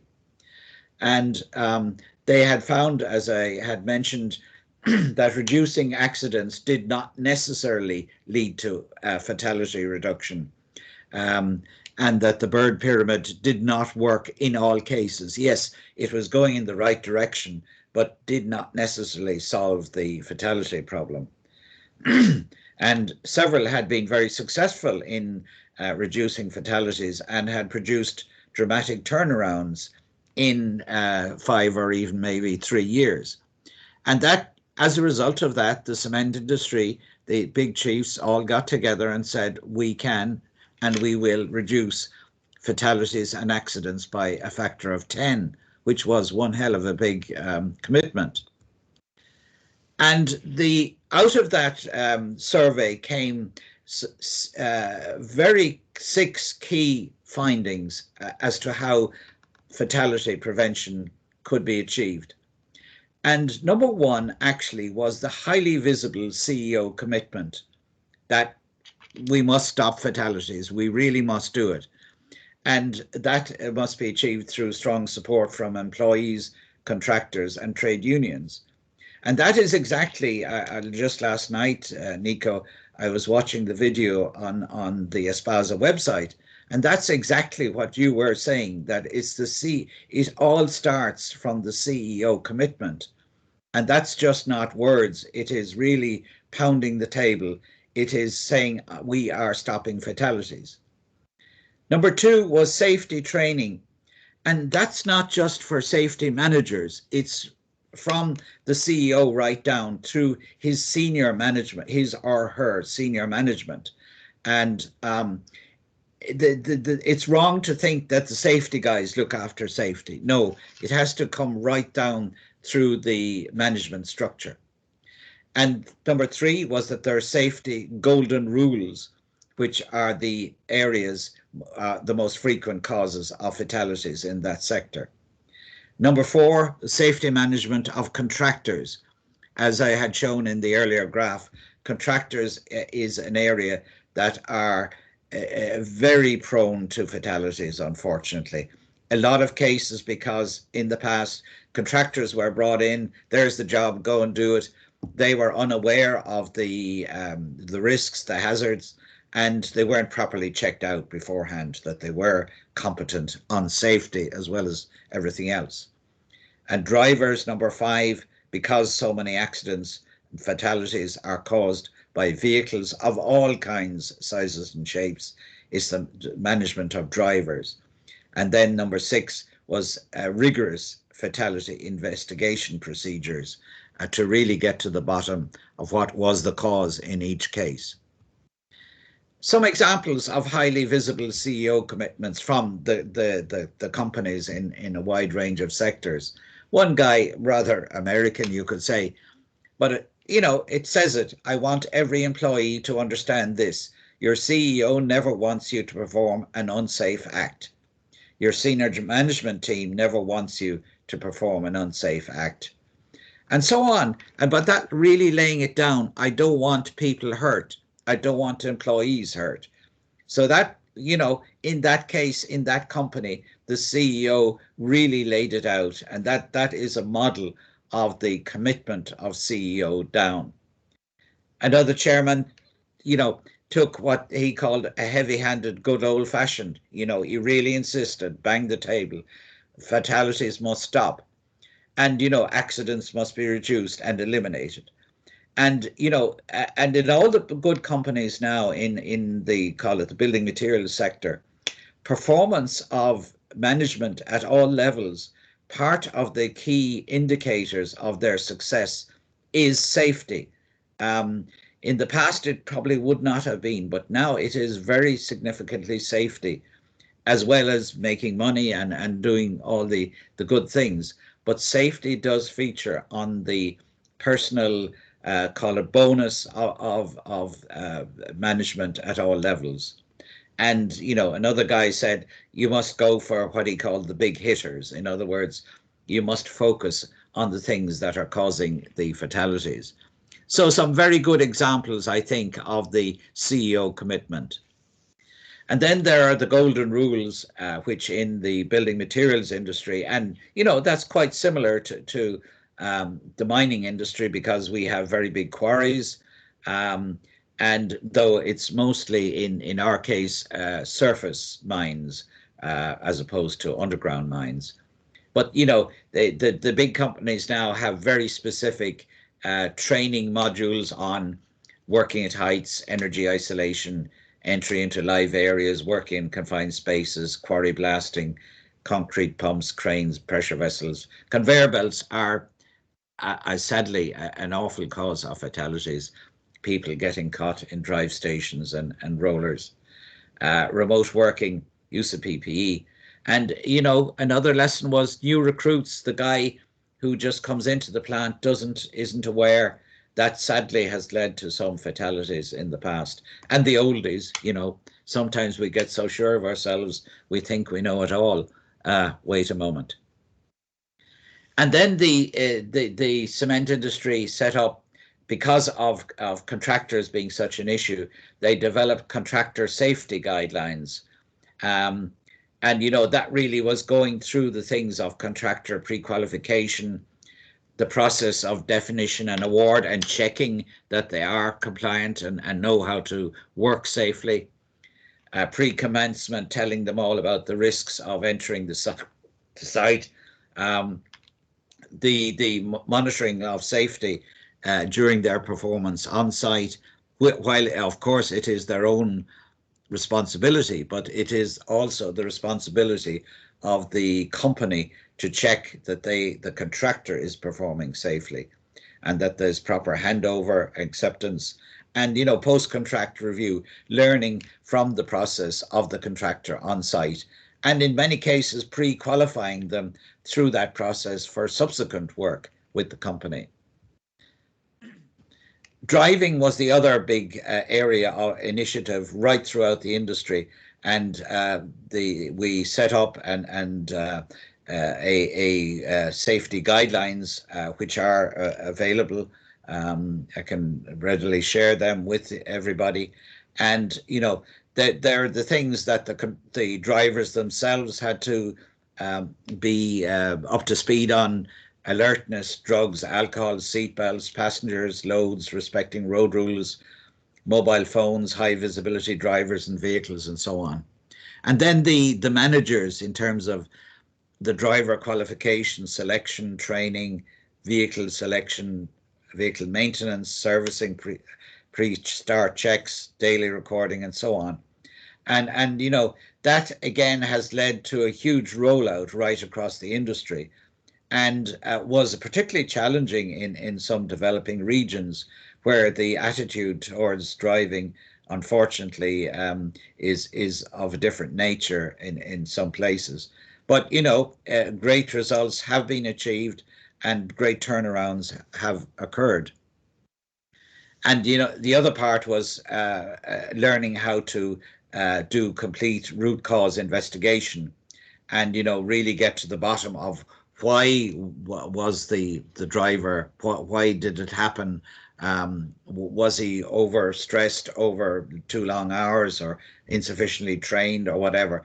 And again, in case of contractor fatalities, really analysing what the fundamental cause was of that contractor fatalities, and really drilling down into the root causes of inadequate maybe safety training or management, or work planning, or incorrect judgment, inadequate investigation of worksite hazards, engineering or skill level, or that the people were just confused or distracted. And that's where COVID comes in. People have been, over the last 2 years, worried about their own exposure to COVID, their families, and so on. And that really has, I believe, led to the same effect you've had in that was mentioned by Thabo and Sitsa in the last couple of years, the regression, unfortunately, in fatalities, because of mainly people being too worried, too distracted, a bit nervous in their jobs, and doing the things that unfortunately have the very wrong result just at the wrong time. And of course, parallel to that has been the difficulty of doing training in the last couple of years because of the physical constraints. And these two graphs show you on the left-hand side the trend in employee fatality rate, on the right-hand side the trend in employee lost time injury frequency rates in the cement industry and broader building materials. And you can see in the left graph, when we completed that exercise, looking at all the other industries and finding that we could improve by a factor of 10, the industry did actually improve by a factor of 8, which is quite remarkable. But just look at the last couple of years, back up it's gone again. And it has almost doubled from the optimum low level achieved in 2018. And that is really where the message has to again start, that every fatality must be eliminated. And we have to get over that COVID distraction, call it that. And the same on the accidents, lost time injuries. On the right-hand graph, there was achieved a factor of 9 improvement. But again, it's slipped somewhat in the last few years. But it's actually interesting that the fatalities have slipped worse than the rate of injuries. So it really is pointing again that the need for focus on fatality prevention. And, you know, that is the conclusion of my presentation. Yeah, it can be done. You can reduce. You must aim for zero. It's a hell of a journey. It takes an awful lot of effort and patience, but it can be done. You can achieve very dramatic reductions in fatalities and in injuries. Getting right to zero is a huge challenge, and that won't be done easily. And even if you got there 1 year, you have to keep at it. Safety is something that you cannot say, oh, we've done that, now we're great, we got to 0 fatalities. One sure thing is that the next year, it would start going back up again. You just have to keep moving at it. And you just have to feel, you know, it's a team spirit stuff, as Sitsa so well put, that, you know, it's a team stuff. We can do it. And it really is the whole team. It's the captain right down to all the players, and it's a team effort, and it can be done and must be done. And, you know, again, just repeat there the 6 key safety rules for reducing and eliminating fatalities. So I just hope that suggestions and observations and experience from the world, call it building materials industry, which very much includes the aggregates industry. I hope those, even though we are in a slightly different industry than mining, there's an awful lot in common. And I hope, therefore, that my brief presentation will be helpful and lead to even greater focus on safety in Aspasa in South Africa. And I truly am grateful for being asked to say those few words today. Thank you. Zitsa, you want to ask a question? Yeah, thank you very much, Nico, for inviting us. And then also, I think it's Dr. Jim. No, I'm not a doctor. I'm just just a mister. Or Jim, call me Jim. But in what you presented, that definitely deserves a PhD. So, Jim, no, thank you very much. I mean, the way I look at you and what I would recognize you as is the organizer of the World Cup in mine safety.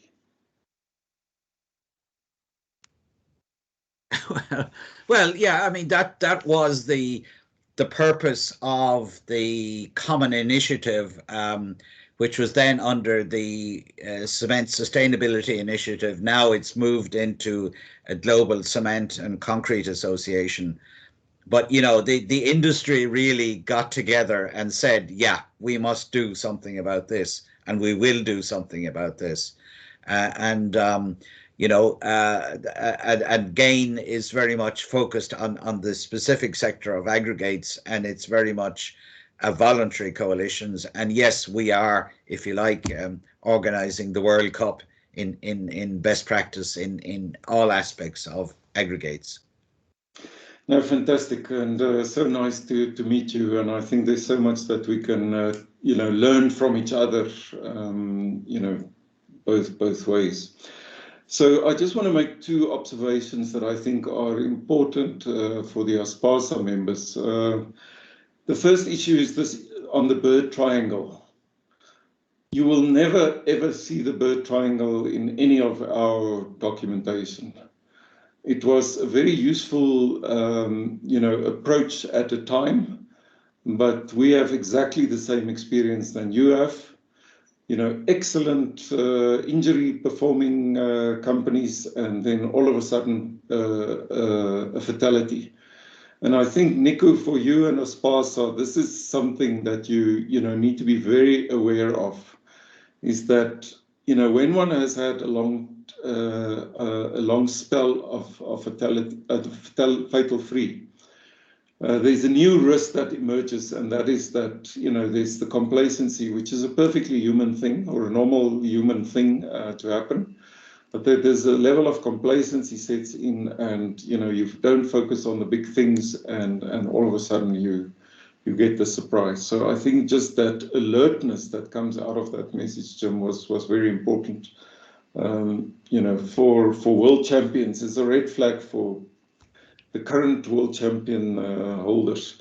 So that was the other one, the one point. And then the other one that I want to just mention is the importance of leadership and the CEO commitment. We have now coined the phrase CEO-ship, because we used to talk about leadership, and then it's a question, who is leaders? And everybody says everybody is leaders. It's nonsense. The CEO has got a particular role that the CEO plays in an organization. And it is for that reason that we now are saying, what does the CEO specifically has to do to get us to zero fatalities and be world champions? So that, I think, it's you know, fully echo with that. I've got two questions. I mean, I've got so many you know, so many questions and comments. I'll just drop Nico a note on a couple of those. But the one thing I just wanted to ask, whether you would be comfortable to meet with our Minerals Council team, you know, which can include Aspasa as well, that we, well, it should, they are your members. So it should include Aspasa, that we have an opportunity of the team, our technical teams, to have an engagement with you about this wonderful work that you've been doing and showing us, you know, where the world champions are and so on. So that is the first question. And then, you know, as we think about how we're going to celebrate with Aspasa you know, their own world champion status, what in your book makes Aspasa a world champion? So you spoke about the commitment, but are there specific things from the safety side that you're aware of that really is, you know, brilliant, like, you know, like our kicking game in 2019, like our, well, let me not go into the rugby since you're Irish.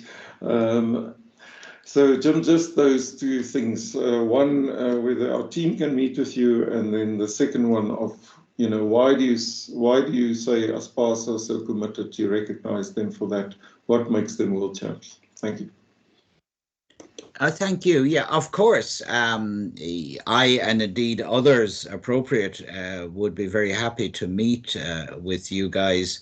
And secondly, I think, you know, the one characteristic that's coming out to me of the Aspasa team, if you like, is the focus on safety and the willingness and right from Nico down as the captain of that ship on safety, and that is the characteristic that is the winning characteristic on safety, is the commitment and right from the top down and in all aspects of the business, that safety is the main single call it sustainability key performance index, and it's, you know, it's human lives, it's well-being, and it's that commitment is the winning factor.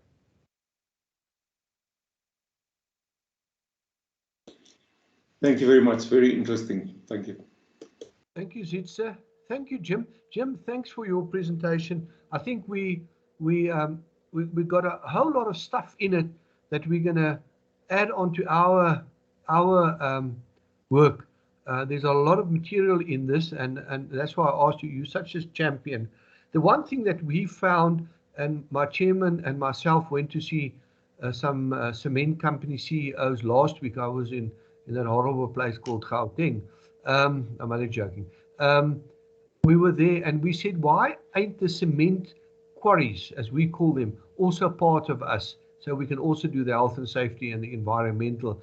And we were immediately told that they were thinking of that and they will include that. So it's a problem in South Africa. The aggregate and the quarries, the stone quarries are separate. The cement guys are wanting to be separate. The ready mix used to be with us. They've fallen away now. There's one CEO was very unhappy about the way the ready mix industry is run in this country. It's very loose. So again, what you've shared with us is to maybe to talk to those companies that have got cement divisions, because there's a lot of them that don't have. There's only 3 or 4 or 5, that we should also include them into health and safety, and maybe the DMRE will also help us there, so that we make sure that it's a broader industry like in most other countries. Thanks for that, Jim. I don't know if you want to make another comment or make a note or something like that. No, thank you, Nico, and thank you, everybody. And delighted to help any further that I can do. Absolutely delighted. But stay in. The thing that Zitsa asked you, which is in my book a very, very important thing, which he asked you, which I was going to agree to on behalf of you, as I normally do. But I was coming up with little dates now under point 7, and we've set up on the 9th of June. We've set up a GAIN meeting, and maybe Zitsa can put that into his diary, and I'll definitely include him in that. What we were planning to do is to get the GAIN members, as shown on the map throughout the world, to come and share with us, number one, what are they doing after, and how's it going in their countries after COVID? You know, is the economy picking up, and so forth and so forth. And then the other thing is how's it affected health, safety, environmental, and I've got a little agenda which we're going to ask the people to share. So maybe the Minerals Council people can also join into that and get the big picture, the international picture. Because as I always say, and I think that's what Zitsa refers to me, is I always say the most mined mineral in the world is aggregate and sand, and the biggest mining house in the world is Lafarge Holcim. So yeah, we're a bit arrogant, but that's the lighter side of it. But I think you'll agree with that. I think my chairman said we don't mine in Holland because we might be scared we sink that little island, eh? But that's most probably the only place we don't mine aggregate and sand and cement. But thanks for that. If there's any comments, what we'll do is those who put their addresses in the sidebar, you will also get Jim's presentation. So I've got Tabu's presentation, Jim's presentation. Zitsa has got a short presentation, but he'll send that to me. And now I'm going to have to hand over to Marius, because Marius is the guy that goes out there that gets abused, assaulted, threatened, sworn at, because he says to guys, you must do this and not do that, and they get very upset with him. Poor old Marius, he's the guy who takes the beating up front. So Marius, welcome, and we wait to hear what you've got to say.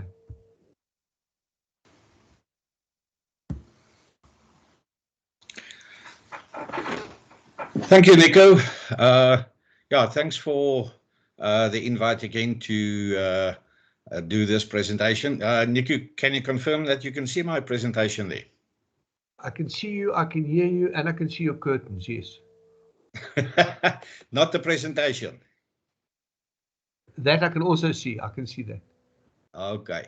Okay. So thanks a lot for having me. Yeah, and it's going to be difficult to keep to our status as the world champions, as Zitsa said earlier, on what I want to give you feedback on. Just a little feedback on the year-end report that was presented earlier, and the findings of our audits during last year. It seems like the DMRE and Thabo, with his presentation, they are experiencing exactly the same problems that we are picking up, not really problems, but focus areas in the industry, and things that we need to focus on a bit more in future to carry on with the so-called world championship status. But just a brief summary then on our findings, and I'm trying to, there we go. A general overview of our 2021 ish audits. Now, the ish audits are obviously mandatory for all the Aspasa members to go through, but due to the 2020 and 2021 lockdowns and the pandemic, all our Aspasa members did not take part in the ish audits during 21. We've scheduled again all our members for 22. So hopefully we can carry on with all our audits for this year. Everybody committed to the scheduled dates, so I'm sure that we will be able to carry on.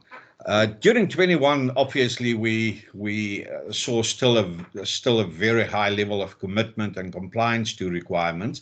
Now, as all the members know, that the ish audit is more than only legal compliance, but it's also based on industry requirements and leading practices.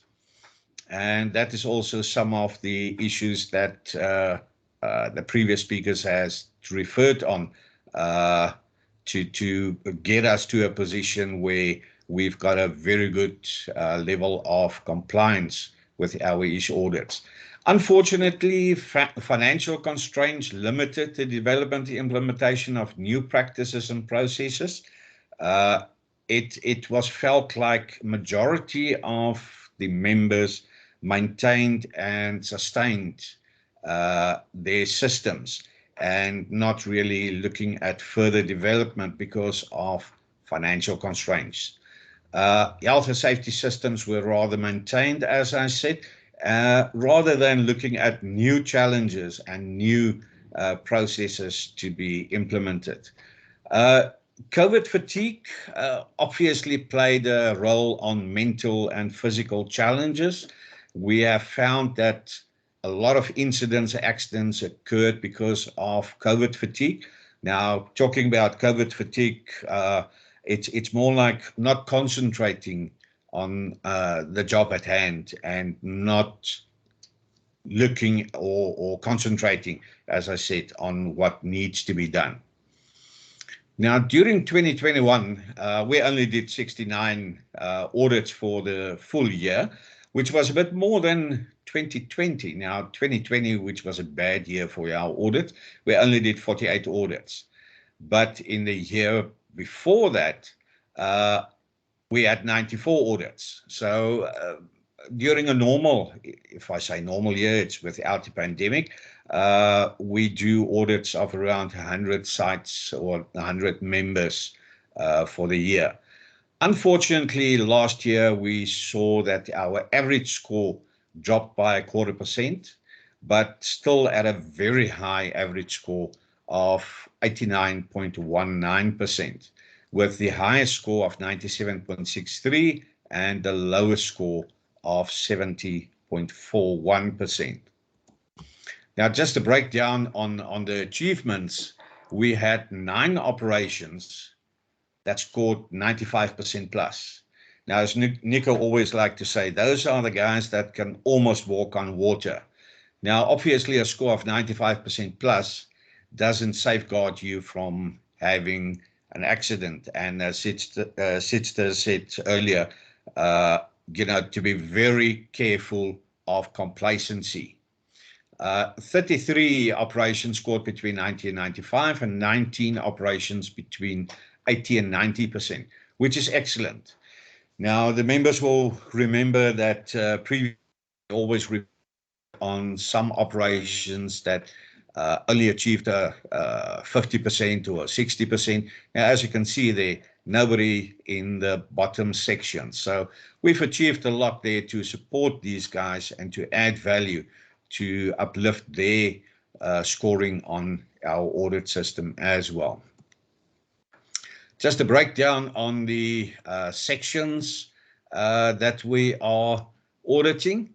Now, as you can see, there are some of these sections that are highlighted in red. As an example, 89% on risk assessments.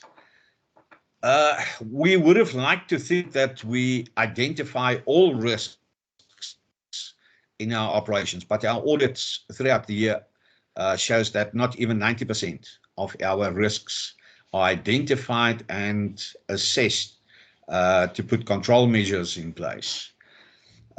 These two sections that are very low scores on the whole system, just for those that don't know, those two sections include negative marks negative marks when a lost time injury or occupational disease are recorded for that specific operation. And as you can see, then very low scores. It's due to a lot of accidents and incidents happening. Improvement is still a major concern, and I will revert back to that as a focus for the future as well. And one of the previous presenters also alluded on that accident and incident investigations to really find the root cause of accident and putting sufficient control measures in place to prevent this from happening again. Something of a concern here as well, emergency preparedness and response, 87%.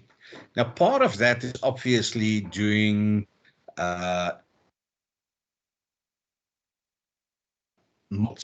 is to have at least 4 mock drills per year, but 4 different scenarios. Now, it seems like majority of the operations really struggle to have a mock drill. And then when something happens, nobody knows to accidents. So, that is a focus area we need to have a look at on the mock drills to be prepared for any type of incident or accident.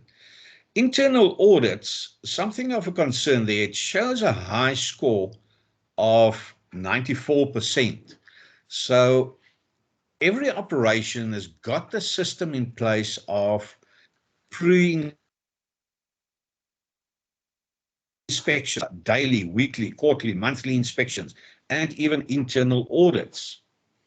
The system is there, and majority of the stuff that we do pick up during an audit on a site on your walkabout is stuff that should have been identified by these operations themselves. So it can be put to pre-start checklist becomes a paper exercise. It's just a tick box to show that it's been done, that real deviations are not recorded or acted upon. The top performers for 2021, and in the first position was Afrimat Kwakwa with an excellent score of 97.63%. As one of my previous slides shows, only 9 operations achieved 75% plus. So I've highlighted here. Kwakwa in the first position, Midmar Quarry second position. Midmar during 2020 as a private operation was in 2020 the top performer. They've sustained their systems more or less, but then Kwakwa came through Afrimat and took the top honors. But all of these operations really need to be congratulated on their excellent scores. Just some positive last year's audits that we can highlight. As I said, still very high level of commitments, and even on the COVID-19 protocols, face masks, sanitizing, social distancing, and as Nico said earlier, there were some operations that were exposed to COVID exposures, and I couldn't go in and do the audits. But the compliance level to COVID-19 protocols were found to be excellent at all the members. The health and safety conditions were sustained and maintained throughout the industry under very difficult conditions. And as we heard earlier, that it's been many years now where the Aspasa members do not contribute to the list of fatalities. General improvement in the compliance to machine guarding requirements. There are still some operations that needed, especially after maintenance work, but it relates back again to your pre-start checklists, obviously, to make sure that the operation is ready to carry on after signing off the lockout registers and permits. We did see some operations doing very expensive modifications, and some of those were specifically for the improvement of the crushing and screening plants to further improve their health and safety standards. The mine development of the quarries itself made according to mine planning, and no serious incidents were recorded on mine failure or blasting incidents during 2021. No mining fatalities, as I said earlier, but 2 cases of noise-induced hearing loss classified as or reported as occupational diseases.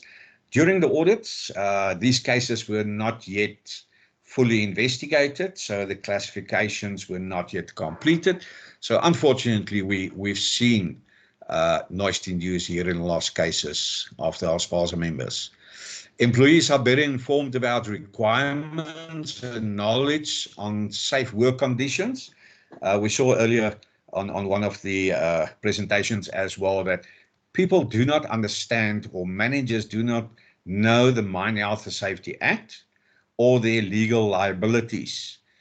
We have found that there was actually an improvement and employees are better informed, but we need to understand under legal liability that we always refer to the CEO that carries all legal liability, but each and every employee on that site, according to the law, has got a legal liability as well and can be fined or prosecuted by a criminal court. The sharing of information is a crucial aspect of the auditing process. This is something that we have found with all our audits, that quarry managers are actually hungry for information. Fortunately, I travel the whole country and I see a lot of operations. And with that information sharing, I can go to every quarry and tell them how other people are performing and what systems they've put in place. And quarry managers are actually eager to learn from these experiences. Future focus and the way forward. Now, some of these are issues that we've identified that still need further attention, but these are also issues that we will be focusing on for this year's audits. Not that we haven't focused on it previous years, but we will even put more focus on this. As I said earlier, too many lost time injuries, disabling injuries, reportable injuries, and we need to focus on those control measures that's been put in place by the operations. Identification of compliances, poor own inspections with identification of deviations. As I said earlier, with my walkabouts in the plant, majority of the deviations that I do see should have been picked up by their own pre-start inspections. Now, obviously, this has not always been done correctly, and we will have to put a bit more focus on these. Traffic management, previous speakers also referred to this. The PDS systems that's been put in place, traffic management, we've seen that during last year, majority of the sites, their further development of their traffic management has come to a complete standstill. Now, unfortunately, some of the risk assessments were done a couple of years ago, and these were never updated with changes on the sites. So yeah, we need to focus on these. December 2023 is just around the corner for full implementation, so we need to be proactive in those activities. Still on the TMMs, from the DMRE, we've heard as well that pre-start checklists identify no-go hazards, no-go findings, but then we find that TMMs are actually being used on the operations. We've also seen cases where a person is only trained and declared competent to use dumper trucks, but on the day of the audit, he's been using other TMMs as well. So be aware of those TMM requirements and completing the pre-start checklist as the vehicle is 100%. Poor housekeeping in plants that contribute to dust exposure. Not only the dust exposure, but buildups of waste material in the plants, of spilled materials. It becomes a problem where a heap is not being removed, and eventually it becomes a platform for people to stand on. And now he's got access to running machinery, which normally he wouldn't have. So yeah, poor housekeeping. We've heard that certain operations due to COVID, some sites gone through retrenchments, and those guys that used to clean the plants now being retrenched. So nobody else is cleaning in the plant. Be aware of those situations, and we need to have a look at those. Poor compliance to isolation and lockout requirements. Major problem during the last 2 years audits. We are not questioning if people are making safe before doing maintenance work. The biggest concern is about the documentation, the signing off of permits, the signing off of registers, declaration that the job is being done, the plant is safe to operate again. We need to put actions in place for those isolation and lockout requirements. We've had a very serious conveyor belt accident last year at one of the operations where people did not complete the lockout permits, and the person doing the actual job did also not go to the substation to do a lockout. He gave his colleague about 15 minutes to get to the lockout facility, and by then it would be safe to start doing the maintenance work on the conveyor belt.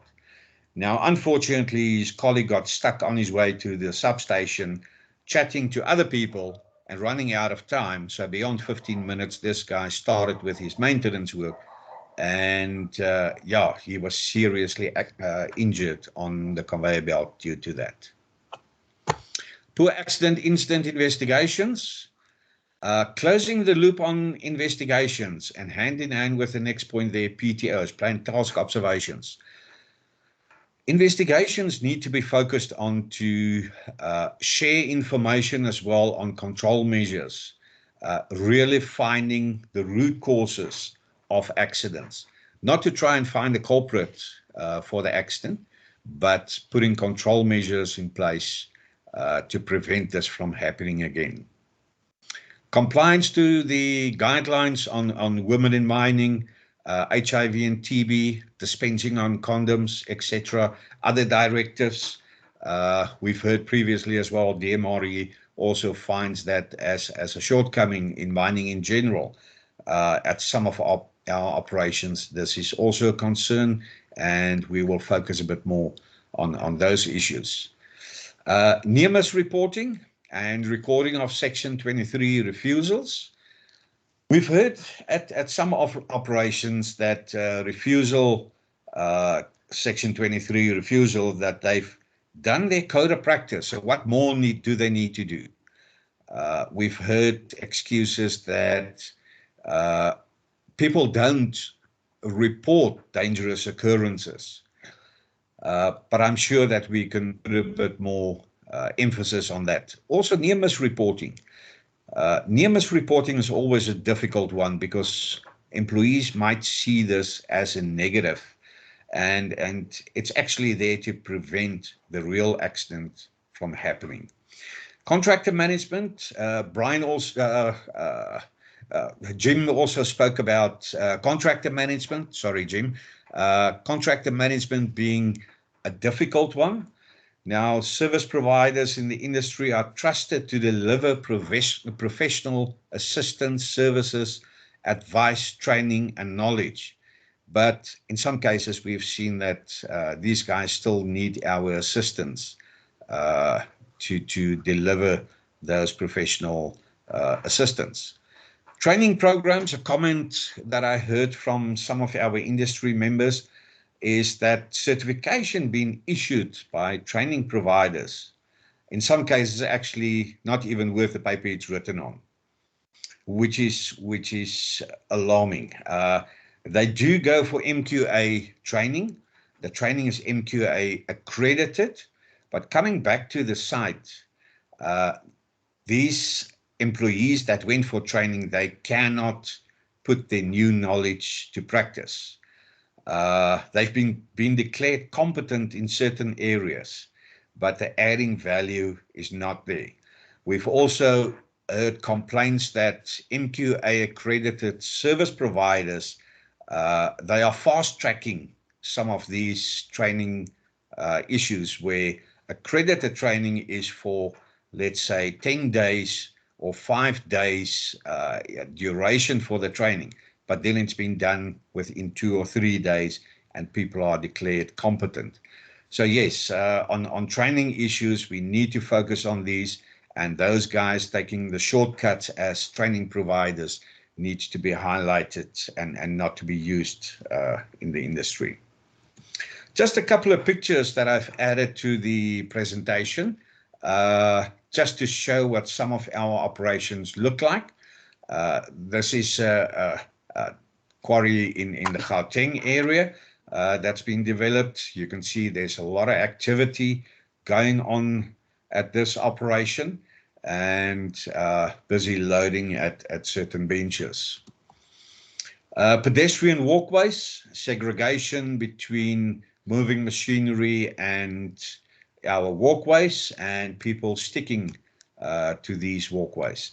Very good example of a pedestrian walkway from the offices to the plant and the workshop areas.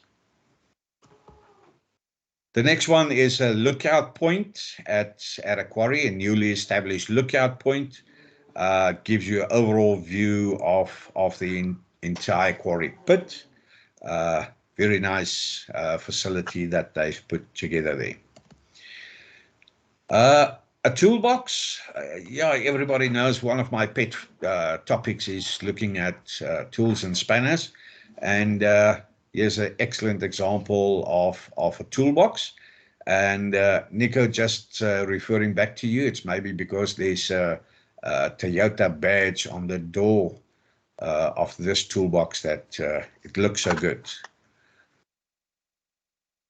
A tunnel under a search stockpile area. Excellent new tunnel being built by a certain quarry. The picture on the left-hand side shows the escape route at the back of this tunnel. And as you can see, the conveyor belt is in operation, and even the dust suppression, there's not much dust in the tunnel at that moment. Also, the search stockpile area and the conveyor belt coming out of a tunnel. Very good operation there. These baskets were built by the operators on the plant themselves to prevent spillages in these areas. Also, the search pile area with the baskets surrounding this. Another quarry, as you can see from a distance, there's a walkway on the right-hand side to segregate the pedestrians and the machinery in the plant as well. And during my visit there, we saw that everybody was sticking to those rules as well. But a very nice and neat operation. This is actually the operation that achieved the 3rd place in our top performers. And this is the previous picture, their search pile tunnel, a new tunnel that they've constructed during the last couple of years as well, with all their guarding and gates in place.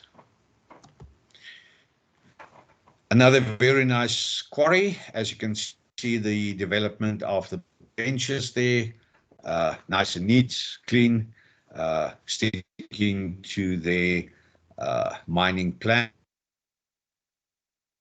Also a good quarry operation. There in the far back, you can see the quarry pit. Here on the left-hand side is a smaller washing plant, and on the right-hand side, they've got their crushing and screening plants. Very nice operation, and their quarry pit from a closer view. That is what this quarry looks like. Also, excellent benches, nice and neat, good. Down there. Then just a couple of pictures of our top performer, Kwakwa, Afrimate Kwakwa, just showing you why this operation is seen as the best during the 2021-ish audits. Very nice and neat. And this plant, certain sections of this plant, as you can see on this stockpile, was in operation during our walkabout.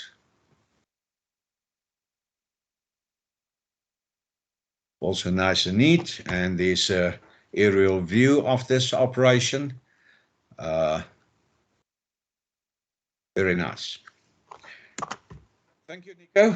Don't know if there are any questions or comments from this. Thank you, Marius. Thank you, Marius. Yeah, you broke a little bit. I think I'm repeating myself here. Is it? I don't know, it's echoing. I don't know why it's echoing. Yours off? There we are. Better. Yeah, there we are. Thanks for that. I think that's an excellent summary, and I think it ties in nicely with all the previous speakers. I think we've run out of time a bit. So what I want to suggest, because I was thinking of, and I see that people are starting to leave, that we have a discussion. What I want to suggest is that those that are present send us emails if there's questions, comments, or stuff like that, and then we hopefully we deal with those and send them out. That's the first thing.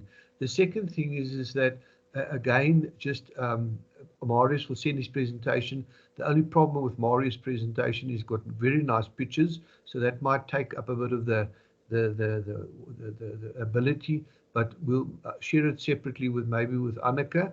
I'm sure that the press that's in this meeting would love some of those pictures to punt this industry.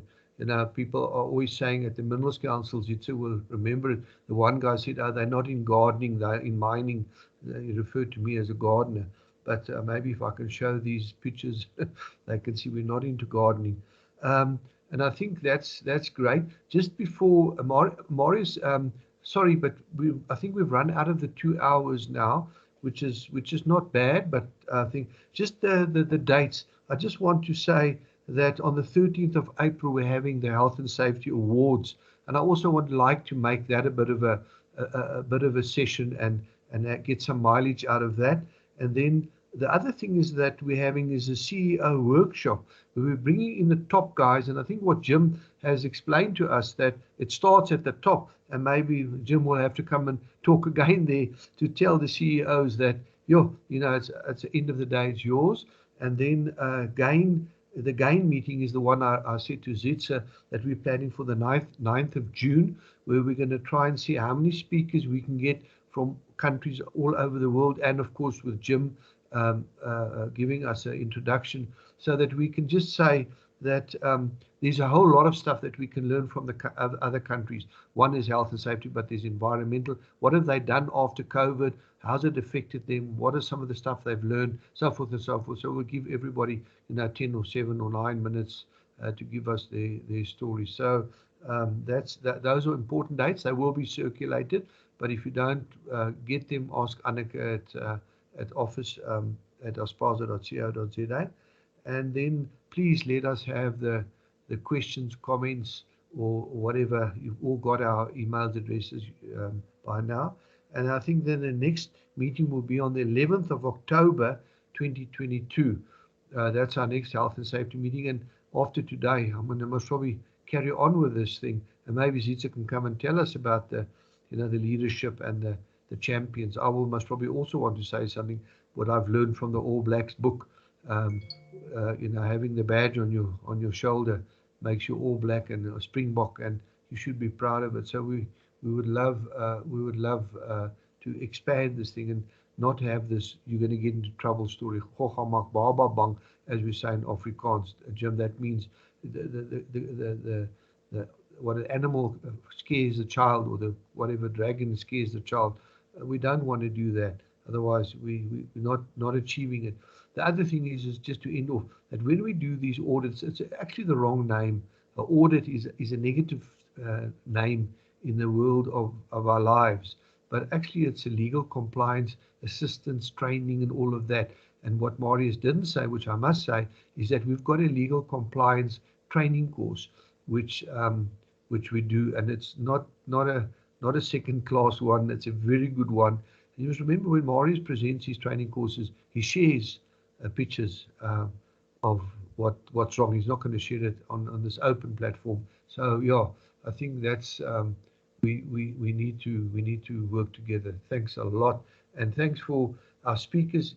I can't believe that we were so fortunate to have such good presenters. All four of you. It was from the first one right through to the end.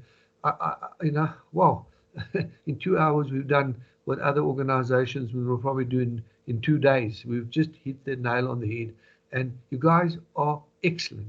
Thank you very, very, very much out of the depth of my heart.